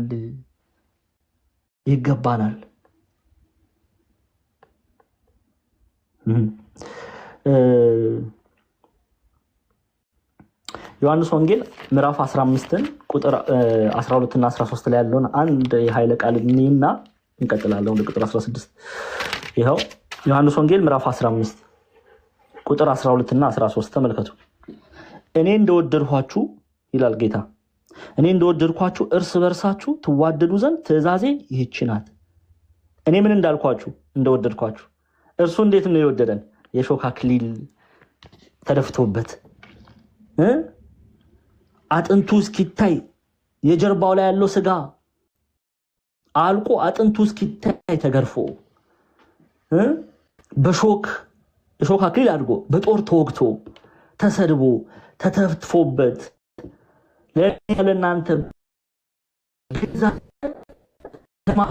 ተቀብሎ እስከ ሞት ድረስ ታምኖ ወዶናል፣ አፍቅሮናል። እናንተስ ታዲያ ምን አድርጓል? እኔ እንደወደድኳችሁ ታዲያ እርስ በርሳችሁ ትዋደዱ ዘንድ ትእዛዜ ይህች ናት። እንወድሃለን የምትሉ ከሆነ እኛም እናፈቅርሃለን የምትሉ ከሆነ ወንድሞችን በመውደድ ገለጹ። ይኸው ብትወዱኝ አለ፣ ብትወዱኝ ትእዛዜን ጠብቁ። ከትእዛዛቶቹ መካከል አንዱ ምንድነው? ይኸው እኔ እንደወደድኳችሁ እርስ በርሳችሁ ትዋደዱ ዘንድ ትእዛዜ ይህች ናት ይላል። ታዲያ እኛ ለምን ፍቅር አነሰን ብላችሁ ጠይቃችሁ ታውቃላችሁ? ፍቅር ለምን አነሰን? ለምንድነው ወንድሞችን ልንወድ ያልቻልን? ለምንድነው ወንድሞችን ልናፈቅር ያልቻልን? እሱን ህሊናችን ይመልስልናል። እንቀጥል። ቁጥር 16 ነገር ግን የዚህ ዓለም ገንዘብ ያለው ወንድሙን የሚያስፈልገውን ሲያጣ አይቶ ያራራለት ማንም ቢሆን የእግዚአብሔር ፍቅር በእርሱ እንዴት ይኖራል? የዚህ ሀገር ገንዘብ የሚለው የዚህን ሀገር ሀብት ነው። የዚህን ሀገር ሀብት፣ የዚህን ዓለም ሀብት።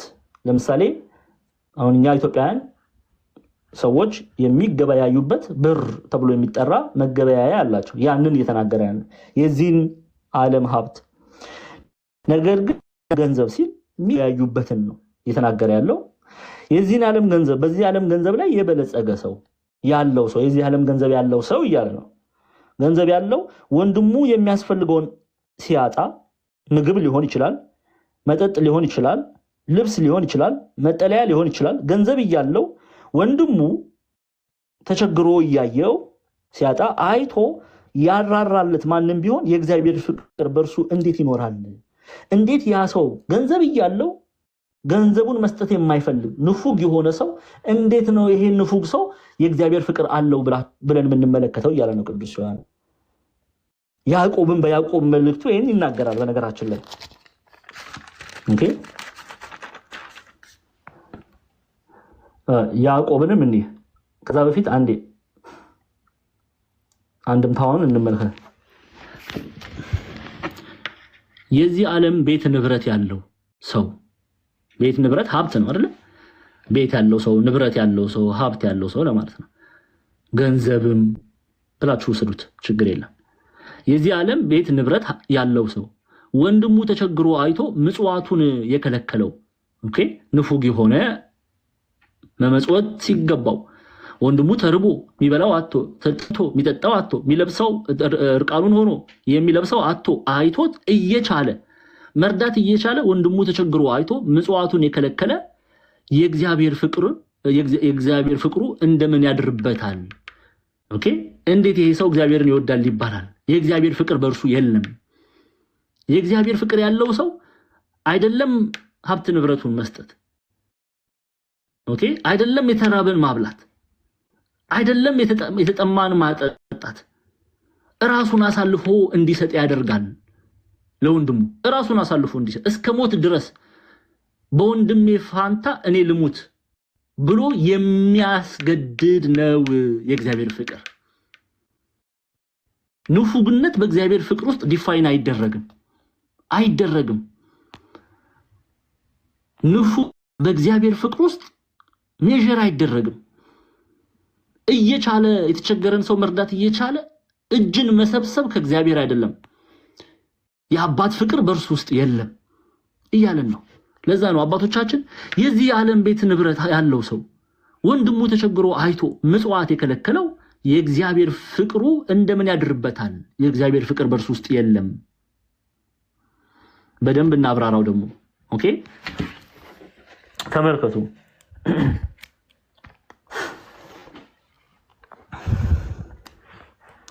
የእግዚአብሔር ፍቅር በእርሱ እንዴት ይኖራል አለ። ቁጥር 16 ላይ ነው ያለው። ኦኬ፣ ያዕቆብ ምን እንደሚለን ስሙ። ቅዱስ ያዕቆብ የሐዋርያው የያዕቆብ መልእክት ምዕራፍ 2 ያው ምዕራፍ 2 ከቁጥር 14 ጀምሬ ላንብብላችሁ። እሺ፣ እንዲህ ይላል። መቼም እቺን ጥቅስ ብዙዎቻችሁ የምታውቋት በንጽጽር መንገድ ነው።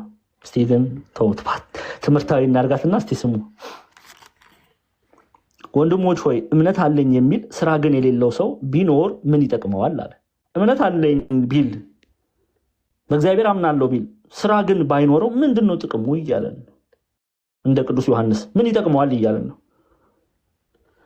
እምነቱስ ሊያድነው ይችላልን አለ።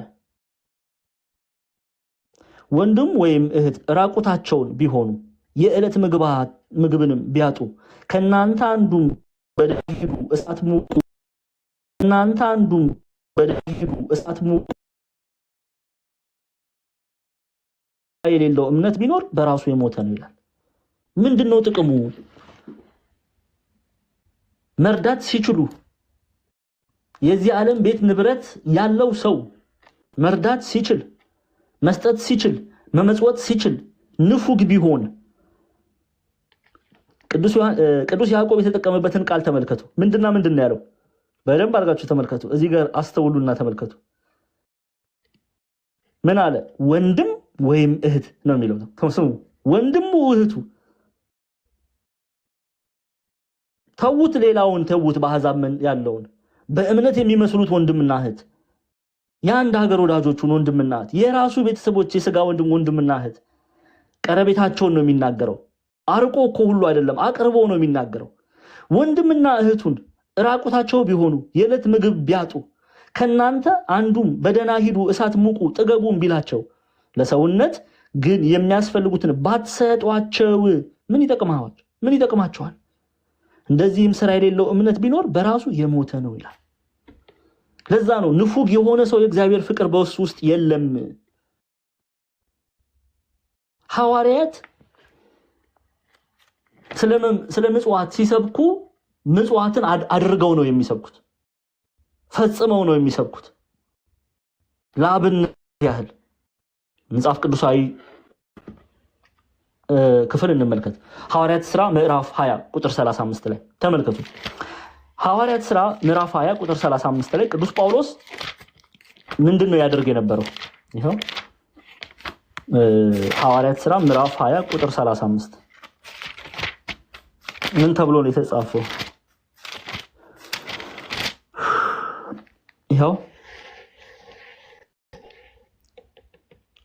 35 ተመልከቱ። ይኸው ቅዱስ ዮሐንስ ይቅርታ ቅዱስ ጳውሎስ ምንድን ነው የሚለው? ከቁጥር 35 ይኸው እንግዲህ እየደከማችሁ አለ እንግዲህ እየደከማችሁ ድውዮችን ልትረዱና እርሱ ራሱ ከሚቀበል ይልቅ የሚሰጥ ብፁዕ ነው እንዳለ የጌታን ኢየሱስ ቃል ልታስቡ ይገባችሁ ዘንድ በሁሉ አሳየኋችሁ አለ። አባቶቻችን ቅዱስ ጳውሎስ ድንኳን ሰፊ ነው። ቀን ቀን ያስተምራል፣ ማታ ማታ ድንኳን ይሰፋል። በዚህ እጆቹን ተጠቅሞ ድንኳን ሰፍቶ ምንድነው የሚያደርገው? ሰርቶ ምንድነው የሚያደርገው? በሚያገኘው ለወንጌል አገልግሎት ይራዳል፣ ቁራሽ እንጀራ ይበላል። ኦኬ፣ ራሱን መደገፍ አለበት። ግን በተረፈው ደግሞ ምን ያደርጋል? የተቸገሩ ሰዎችን ይረዳል። ሰርቶ የሚሰራው ለራሱ ብቻ አይደለም፣ መስራት ለማይችሉ በተለያየ ህመም ውስጥ ለሚገኙ እርዳታ ለሚያስፈልጋቸው ሰዎች ይሰጣል። አሁን ይህንን ቃል የሚናገረው ለኤፌሶን ሽማግሌዎች ነው። የቤተ ክርስቲያን አለቆች፣ ጳጳሳት በምዕመናን ላይ ለተሾሙት ነው። እያሳሰባቸው ነው። እኔ እንዳሳየኋችሁ እናንተም አድርጉ እያላቸው ነው። ምን አለ?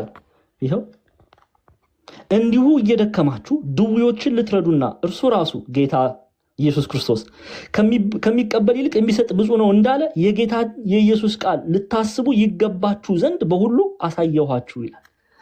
በኤፌሶን 3 ዓመት የሚጠጋ ተቀምጧል ሐዋርያው ቅዱስ ጳውሎስ ወንጌልን እያስተማረ። አርጤምስ አምላክ አይደለችም፣ ኢየሱስ ክርስቶስ እውነተኛ ሕያው አምላክ ነው እያለ ብዙዎችን ወደ ኢየሱስ ክርስቶስ እየመለሰ 3 ዓመት የሚጠጋ ጊዜ ተቀምጧል በኤፌሶን። በ3 ዓመት ውስጥ ኤፌሶን በነበርኩበት ዓመታት አለ ቅዱስ ጳውሎስ እንግዲህ እየደከማችሁ ድውዮችን ልትረዱ እርሱ ራሱ ከሚቀበል ይልቅ የሚሰጥ ብፁዕ ነው እንዳለ የጌታ ኢየሱስ ቃል ልታስቡ ይገባችሁ ዘንድ በሁሉ አሳየኋችሁ። ኢየሱስ ክርስቶስ የተናገረውን ቃል መጽውቱ እርዱ ያለውን ቃል እየመጸወትኩ የተቸገሩ ሰዎች እየረዳው ከሚቀበል ይልቅ የሚሰጥ ብፁዕ ነው እንዳለ አሳየኋችሁ። የተቸገሩ ሰዎችን መርዳት አሳየኋችሁ። ስለዚህ አለ ሁሉ ጊዜ ይሄንን ልትፈጽሙ ይገባችሁ ዘንድ በሁሉ አሳየኋችሁ። የኢየሱስ ቃል ልታስቡ ይገባችሁ ዘንድ በሁሉ አሳየኋችሁ። ስለዚህ ይሄንን ቃል ይፈጽሙ ዘንድ፣ የተቸገሩ ሰዎች ይረዱ ዘንድ፣ የተራቡ ሰዎች ያበሉ ዘንድ፣ የተጠሙ ሰዎች ያጠጡ ዘንድ ሐዋርያው ቅዱስ ጳውሎስ አሳይቷል። በቃል ብቻ አይደለም፣ በግብር። ሊቃውንት ቤተክርስቲያን ይላሉ ማታ ማታ ድንኳን ይሰፋል፣ ቀን ቀን ወንጌል ያስተምራል፣ ባገኘው ነገር ራሱን አገልግሎቱን ይረዳል፣ የተቸገሩ ሰዎችን ይረዳል። ሐዋርያው ቅዱስ ጳውሎስ እንዲህ አይነት ጀግና ሐዋርያ ነው ያለ። ምን ያህል እኮ እድለኛ እንደሆነን እንኳን እናቅም እኔና እናንተ። ሐዋርያው ቅዱስ ጳውሎስን የመሰለ ጀግና ሩህሩህ ሐዋርያ ነው የተሰጠ። 14 መልእክታትን የጻፈ።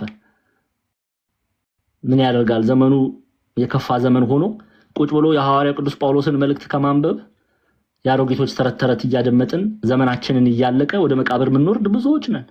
እግዚአብሔር አምላክ ልቦና ይስጠን። በቃል ብቻ ሳይሆን በህይወት የኖረ የሚያሳይ ሐዋርያ ነው።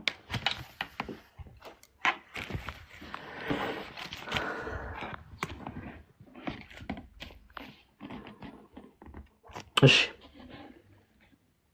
ኦኬ። ስለዚህ የእግዚአብሔር ፍቅር እንዴት ይኖራል?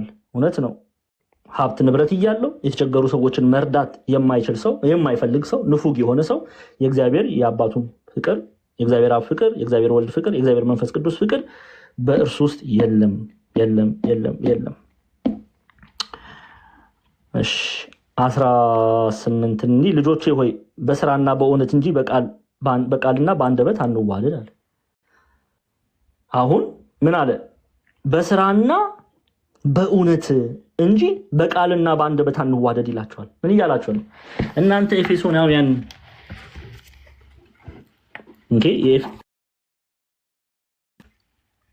እናንተ ኤፌሶናውያን በቃል ብቻ አይደለም። ምን ማለት ነው? በቃልና በአንደበት ሲል እወድሃለሁ እወድሻለሁ ብቻ አትባባሉ። በኤፌሶን ያላችሁ ምዕመናን መውደዳችሁን በምን ግለጹ? በግብር ግለጹ። መውደዳችሁን በግብር ግለጹላቸው። ለዛ ነው ልጆቼ ሆይ በስራና በእውነት እንጂ በቃልና በአንደበት አንዋደድ ይላል። እንደ ሐዋርያው ቅዱስ ጳውሎስ በተግባር ልንዋደድ ይገባል።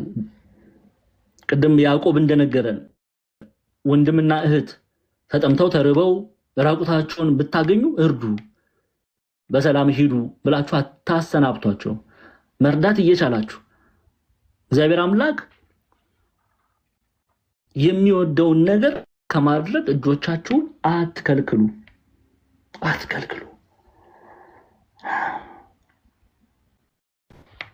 ዕብራውያን 3 ቁጥር 16 ላይ ቅዱስ ጳውሎስ በዕብራውያን መልእክቱ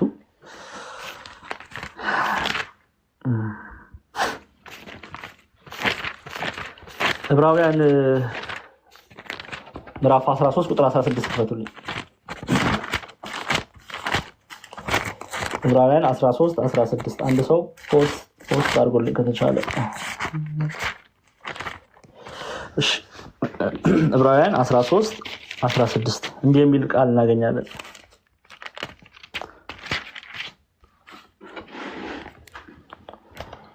ዕብራውያን ምዕራፍ 13 ቁጥር 16 ከቁጥር 15 ጀምሮ ላንብበው። ለእግዚአብሔር የምስጋና መስዋዕት ማለት ለስሙ የሚመሰክሩ የከንፈሮች ፍሬ በእርሱ እናቅርብለት። ነገር ግን መልካም ማድረግ ግን ለሌሎች ማካፈልን አትርሱ።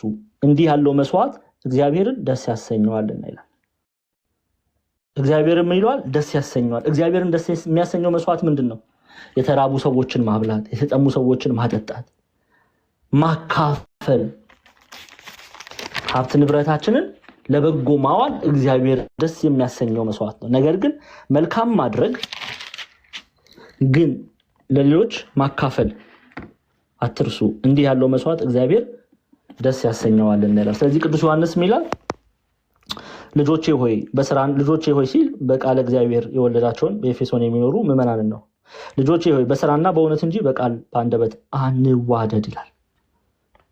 በቃልና በአንደበት ብቻ አንዋደድ።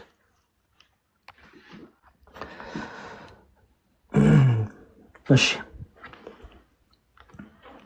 ቁጥር 19 እና 20 ልባችንም በእኛ ላይ በሚፈርድበት ሁሉ ከእውነት እንደሆንን በዚህ እናውቃለን፣ በፊቱም ልባችንን እናሳርፋለን። እግዚአብሔር ከልባችን ይልቅ ታላቅ ነውና ሁሉንም ያውቃል ይላል። ምን እያለ ነው? እየተጠራጠርን እያዘንን አንስት የምንሰጠው ማንም የሚመጸውት በልግስና ይስጥ፣ ማንም የሚሰጥ በልግስና ይስጥ እንዲል ስንሰጥ በንፉግነት አይሁን፣ በጥርጣሬ አይሁን። ሮሜ ምዕራፍ 12 ቁጥር 8 ላይ እንዲህ ይላል። ሮሜ ምዕራፍ 12 ቁጥር 8 ላይ ተመልከቱ። ይሄው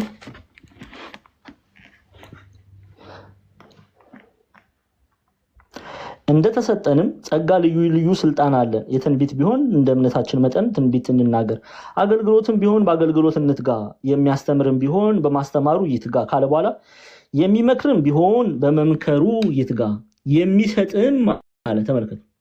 የሚሰጥም በልግስና ይስጥ፣ የሚገዛ በትጋት ይግዛ፣ የሚምር በደስታ ይማር። የሚሰጥ በምን ይስጥ ይላል? በልግስና ይስጥ፣ ደስ ብሎት ይስጥ፣ ከልቡ ይስጥ።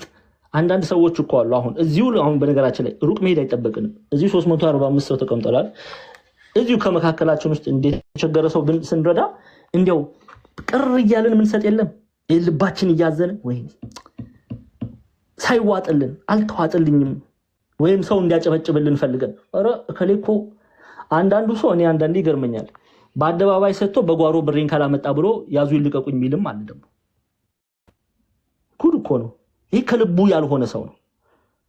ከልቡ ያልሆነ ሰው የሚሰጥ ከልቡ በልግስና ይስጥ፣ ደስ ብሎ ይስጥ፣ ለእግዚአብሔር ብሎ ይስጥ ነው የሚለው የእግዚአብሔር ቃል። አንዳንዱ ይሰጥና ይቆጭና ጆኒ ግዲ ምን ነክቶኝ ነው? ከልቡ አይደለም የሰጠው። በጓሮ ሄዶ ሰው እንዲያየው ነው የሰጠው። ከዛ ያው ሰምታችኋል፣ በየአደባባዩ ላይ ጊፍቱን ምኑን አውርደው አንበሳማ ስንቱን ከተዳራ አፋታ። ዝም ብለው ይሰጡና ከዛ በኋላ ጦርነት የሚፈጥሩ ብዙ ሰዎች አሉ። ያንን አይደለም የተናገረ ያለው እግዚአብሔር ቃል። በልግስና ይስጥ፣ ደስ ብሎት ይስጥ፣ ከልቡ ይስጥ እያለን ነው። ከልብ ልባችን በማይወቅሰን መልኩ በእውነት ይስጥ። ልባችንም በእኛ ላይ በሚፈርድበት ሁሉ ከእውነት እንደሆነ በዚሁ እናውቃለን፣ በፊቱም ልባችንን እናሳርፋለን። እግዚአብሔር ከልባችን ይልቅ ታላቅ ነውና ሁሉንም ያውቃል። አያችኋል? ልብና ኩላሊት ጀምር ከልባችን ላይ እግዚአብሔር አለ እያለን ነው ቅዱስ ዮሐንስ። ግን ስንሰጥ ለምን ብለን ነው የሰጠነው? ለመታወቅ ብለን ነው የሰጠነው? ለመታየት ብለን ነው የሰጠነው? እንደ አንድ ጸሐፍት ፈሪሳውያን ይህን ያህል የሰጠው ከሌን ይህን ያህል ረዳው አጨብጭቦልኝ በዚህ ገብቶ ምናምን። አንዳንዱ እኮ አለ ገጥሟችሁ ከሆነ ላይቭ ላይ ገብቶ ይኸው እየሰጠው ነው፣ ሰዎች ተመልከቱ፣ ይኸው 100 ብር እየሰጠው ነው። የኔም እናት አንዴ ተመልከቺ፣ ይኸው ምዕመናን ቲክቶክ ማን ነው የቲክቶክ ላይ ነዋሪዎች ይላል አንድ የሆነ ልጅ። የቲክቶክ ላይ ነዋሪዎች ተመልከቱ፣ እየሰጠው ነው፣ 10 ብር እየሰጠው ነው፣ $10 እየሰጠው ነው፣ 1000 ብር እየሰጠው ነው። ይታያል አይደል? ቆይ ላቅርብላችሁ ሚሉ የሉ አሉ። ስትሰጡ ፎሎወር ለመለቃቀም ሳይሆን ስትሰጡ ሰዎች ሰጡ ብለው እንዲያጨበጭቡላችሁ ሳይሆን በእውነት ለእግዚአብሔር መስዋዕት ይሆን ዘንድ ስጡ። ልባችን በእኛ ላይ በሚፈርድበት ሁሉ ከእውነት እንደሆንን በዚህ እናውቃለን። ልባችሁ ይፈርድባችኋል እያለ ነው። ለእግዚአብሔር ነው ወይስ ለዓለም ብላችሁ ነው የምትሰጡት የሚለውን ልባችሁ ይፈርዳል። ደግሞ ከልብ የሚበልጥ ደግሞ እግዚአብሔር ያያል፣ እግዚአብሔር ያውቃል፣ ሁሉን ይመረምራል እያለ ነው። ስለዚህ 10 ብር ሰጥቶ 20 ብር እንደሚቀበሉ ዓለም እንድታይላቸው እንድታጨበጭበላቸው ከሚሰጡ ለእግዚአብሔር መልካም መስዋዕት ብለው ሳይሆን ለራሳቸው ዝና፣ ለራሳቸው ጭብጫቦ፣ አቤት ከልጅ ደግኮ ነው የሚለውን ነገር ናፍቀው የሚሰጡ ልባቸው በመልካም እንዳልሰጡ ያውቃል፣ እነርሱም ቢሆኑ ያውቃሉ እያለ ነው። እነርሱም ቢሆኑ ያውቃሉ። ስለዚህ የሚሰጥ ምንድነው የሚለው መጽሐፉ? ይኸው ወደ ሮሜ መጽሐፍ እንመለሳ። ሮሜ 12 የሚሰጥ በልግስና ይስጥ። ይኸው የሚሰጥ በምን ይስጥ? በልግስና ይስጥ። ደስ እያለው ይስጥ፣ ሳያዝን ይስጥ፣ በእውነት ይስጥ። ይሄ የእግዚአብሔር መስዋዕት ነውና። እሺ ወዳጆቼ ሆይ ልባችንስ ባይፈርድብን በእግዚአብሔር ዘንድ ድፍረት አለን። ትእዛዙንም የምንጠብቅና በፊቱ ደስ የሚያሰኘውን የምናደርግ ስለሆንን የምንለምነውን ሁሉ ከእርሱ እናገኛለን ደግሞ ይላል ቅዱስ ዮሐንስ። ምን እያለ ነው? መልካም የሚያደርጉትን እግዚአብሔር የሚወደውን ነገር በማድረጋችን ቃሉን በመጠበቃችን እርሱ ምን ይለናል? ደግሞ ይሰማናል። እኛም የምንጠይቀውን ያደርግልናል፣ የምንለምነውን ይፈጽምልናል። አንድ እውነት ልንገራችሁ፣ እግዚአብሔር ኃጢአተኞችን አይሰማም። ይኸው መምህራን ባሉበት ነው የምናገረው። እግዚአብሔር ኃጢአት እየበደልን ሰውን እያስለቀስን በክፋት እየተመላለስን ምንጸልየውን ጸሎት አይሰማም። ግልጽ ነው። ዝም ብዬ ከኪሴ አውጥቼ አይደለም የምናገረው፣ መጽሐፍ ቅዱስ ይነግረናል። አሁን ቅዱስ ዮሐንስ ምን አለ? ተመልከቱ። ምን አለ ቅዱስ ዮሐንስ? ወንድሞች ሆይ ልባችን ባይፈርድብን፣ ማለትም በእውነት ብንሰጥ በእግዚአብሔር ዘንድ ድፍረት አለን። ይሄ ድፍረታችን ምንድን ነው? ትእዛዙንም የምንጠብቅና በፊቱ ደስ የሚያሰኘውን የምናደርግ ስለሆንን የምንለምነውን ሁሉ ከእርሱ እናገኛለን፣ ከእግዚአብሔር ዘንድ እናገኛለን፣ ከኢየሱስ ክርስቶስ ዘንድ እናገኛለን እያለ ነው። ኦኬ። ልባችን በእውነት ቢሆን በልግስና ቢሰጥ መልካም የሆነውን ነገር ብናደርግ ልባችን ባይፈርድብን በእግዚአብሔር ዘንድ ድፍረት አለን። ይሄ ድፍረት ምንድነው? ለምነነው የሚያሳጣን ነገር የለም እያለ ነው ቅዱስ ዮሐንስ። በእግዚአብሔር ዘንድ ድፍረት አለን፣ ትእዛዙንም የምንጠብቅ በፊቱ ደስ የሚያሰኘውንም የምናደርግ ስለሆንን የምንለምነውን ሁሉ ከእርሱ እናገኛለን።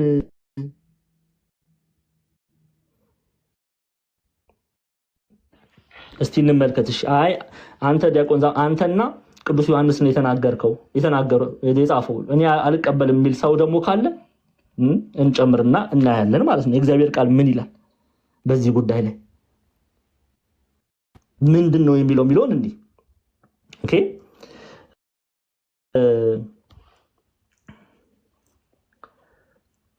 2-3 የመጽሐፍ ቅዱስ ክፍል እናያለን። 2 የመጽሐፍ ቅዱስ እናያለን ጊዜ ለመጠበቅ። አንደኛው ዮሐንስ ወንጌል ምዕራፍ 9ን እናንሳ ቁጥር 31 እና ዮሐንስ ወንጌል ምዕራፍ 15 ቁጥር 7ን እናያለን። ዮሐንስ ወንጌል 9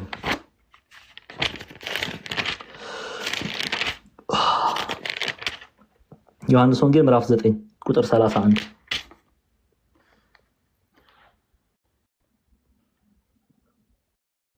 ይሄው ምን ተብሎ ነው የተጻፈው? እግዚአብሔርን የሚፈራ ፈቃዱንም የሚያደርግ ቢኖር ያንን እግዚአብሔር ይሰማዋል እንጂ ኃጢአተኞችን እንዳይሰማ እናውቃለን ተብሎ ተጽፏል።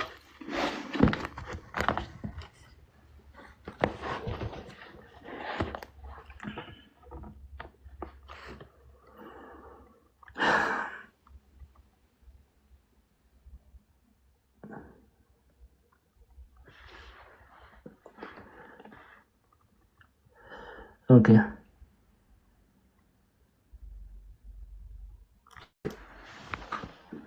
ይሄው 9:31 ዮሐንስ 9:31 ይታያል አይደል? ትንሽ አይደል? እሺ 9:31 እግዚአብሔርን የሚፈራ ፈቃዱንም የሚያደርግ። እግዚአብሔርን መፍራት ማለት እግዚአብሔርን ማክበር ትእዛዙን መጠበቅ ማለት ነው። እግዚአብሔርን የሚፈራ ፈቃዱንም የሚያደርግ ቢኖር ያንን እግዚአብሔር ይሰማዋል እንጂ ኃጢአተኞችን እንዳይሰማ እናውቃለን ይላል።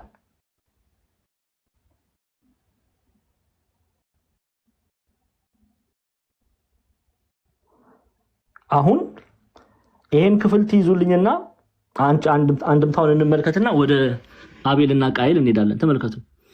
ከኃጢአታችን የተነሳ እግዚአብሔር ልቦናችንን እምቢ ይለዋል። እግዚአብሔር ምናችንን እምቢ ይለዋል? ልቦናችንን እምቢ ይለዋል። ከምናችን የተነሳ? ከኃጢአታችን የተነሳ እግዚአብሔር ልቦናችንን እምቢ ይለዋል አለ። ያቀረበውን መስዋዕት የጸለየውን ጸሎት አይቀበለውም። ኦኬ፣ ለእግዚአብሔር የምናቀርበውን መስዋዕት የምንጸልየውን ጸሎት እግዚአብሔር አይቀበልም። ለምን ይላሉ አባቶቻችን? በኃጢአት የተነሳ ከኃጢአታችን የተነሳ እኛ ንስሐ አንገባም። ሰባኪው ጉሮሮ እስኪበጠስ ድረስ ንስሐ ግቡ ይላል፣ እኛ ንስሐ አንገባም። ስጋው ደግሞ ተቀበሉ ይላል፣ ስጋው ደግሞ አንቀበልም። ወደ እግዚአብሔር ተመለሱ ይላል፣ ወደ እግዚአብሔር አንመለስም። አትስፈኑ ዘምሩ ይላል፣ እኛ ከዘፈን ጋር ተጣብቀናል። አትዘሙቱ ይላል፣ እኛ ከዝሙት አልጋ መውረድ አንፈልግም። አትግደሉ ይላል፣ እኛ ነፍሰ ገዳዮች ነን። ዘረኞች አትሁኑ ይላል፣ እኛ በዘረኝነት ደም ተጨማልቀናል። ስለዚህ ከኃጢአታችን የተነሳ እግዚአብሔር ልቦናችንን እምቢ ይለዋል። ምን ጸልየውን ጸሎት እምቢ ይላል እያሉና አባቶቻችን እምቢ ይለዋል አለ። ያቀረበውን መስዋዕት የጸለየውን ጸሎት አይቀበለውም። በወንጌል የተጻፈው እውነት ይሄ ነው። በመልእክት የተጻፈው እውነት ይሄ ነው። በአንድምታ ትርጓሜ የተጻፈው እውነት ይሄ ነው። በኢትዮጵያውያን ብቻ አይደለም፣ ሊቃውንት ሁሉንም ብናይ እግዚአብሔር ኃጢአተኛውን አይቀበለውም። ታዲያ ቅድም ወደ ያዕቆብ ወልደ ዘብዴዎስ ዮሐንስ የማንን ታሪክ አንስቶ ነግሮናል? አቤልና ቃየል።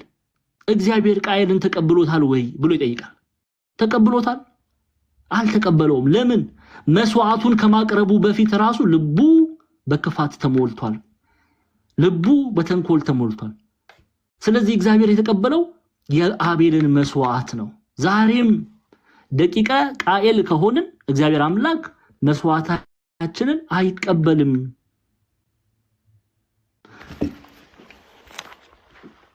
አይቀበልንም። ከዚህ እግዚአብሔርን የሚፈራ ፈቃዱን የሚያደርግ ቢኖር ያንን እግዚአብሔር ይሰማዋል እንጂ ኃጢአተኞችን እንዳይሰማ እናውቃለን ተብሎ ተጽፏል። እንደ ቃኤል እግዚአብሔር አምላክ ያንን መስዋዕት አይቀበልም። የቃኤልን መስዋዕት እንዳልተቀበለ አይቀበልም። እሺ ዮሐንስ 15 እንመልከት። ዮሐንስ ወንጌል ምዕራፍ 15 ቁጥር 7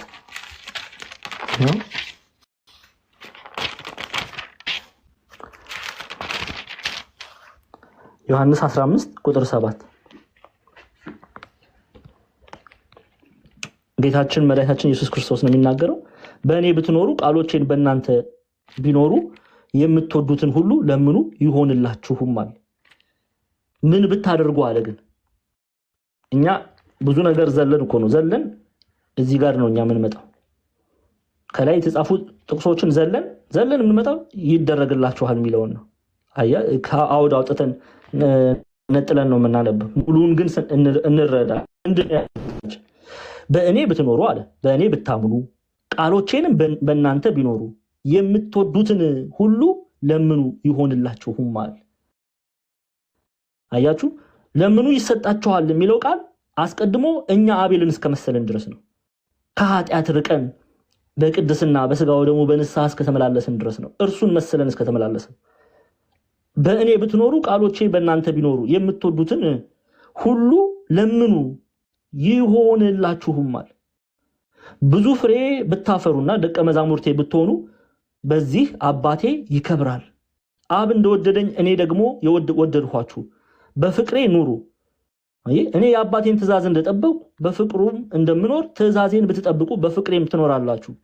ደስታዬም በእናንተ እንዳለ ደስታችሁም እንዲፈጸም ይህን ነግሬያችኋለሁ ይላል። ይህን ነግሬያችኋለሁ። ስለዚህ ቅዱስ ዮሐንስ ከአባቱ የተማረውን ነው የጻፈልን። ከአምላኩ የተማረውን ነው የጻፈልን። እውነት የሆነውን ነው የጻፈልን። ስለዚህ ምን አለ ቅዱስ ዮሐንስ? ትእዛዛቱን የምንጠብቅ በፊቱ ደስ የሚያሰኘውን የምናደርግ ስለሆነ የምንለምነውን ሁሉ ከእርሱ እናገኛለን። የማንጠብቅ ከሆነ ግን ጸሎታችን፣ መስዋዕታችን ተቀባይነት አያገኝም። እንደ ቃኤል የአቤል ልጆች ሳንሆን የቃኤል ልጆች ነን። እሺ ቁጥር 23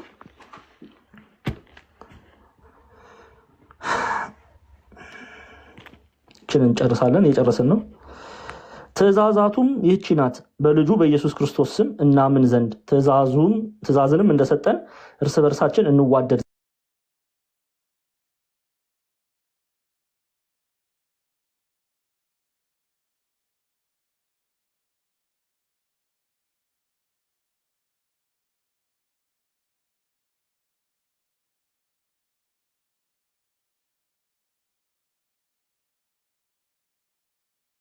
እንድንኖር ትእዛዙን እንድንጠብቅ ባህሪ ልጁ በኢየሱስ ክርስቶስ እናምን ዘንድ ይላሉ አባቶቻችን ነው እንጂ እንድናምን ትእዛዙ ነው እንድናምን መሆኑ። ኦኬ እናምን ዘንድ ትእዛዙን እንደሰጠን እርስ በርሳችን እንዋደድ ዘንድ ትእዛዛቱን የሚጠብቅ በእርሱ ይኖራል፣ እርሱም ይኖርበታል። እናውቃለን። ምን እያለን ነው? ከሰጠን ከመንፈስ ቅዱስ ማለት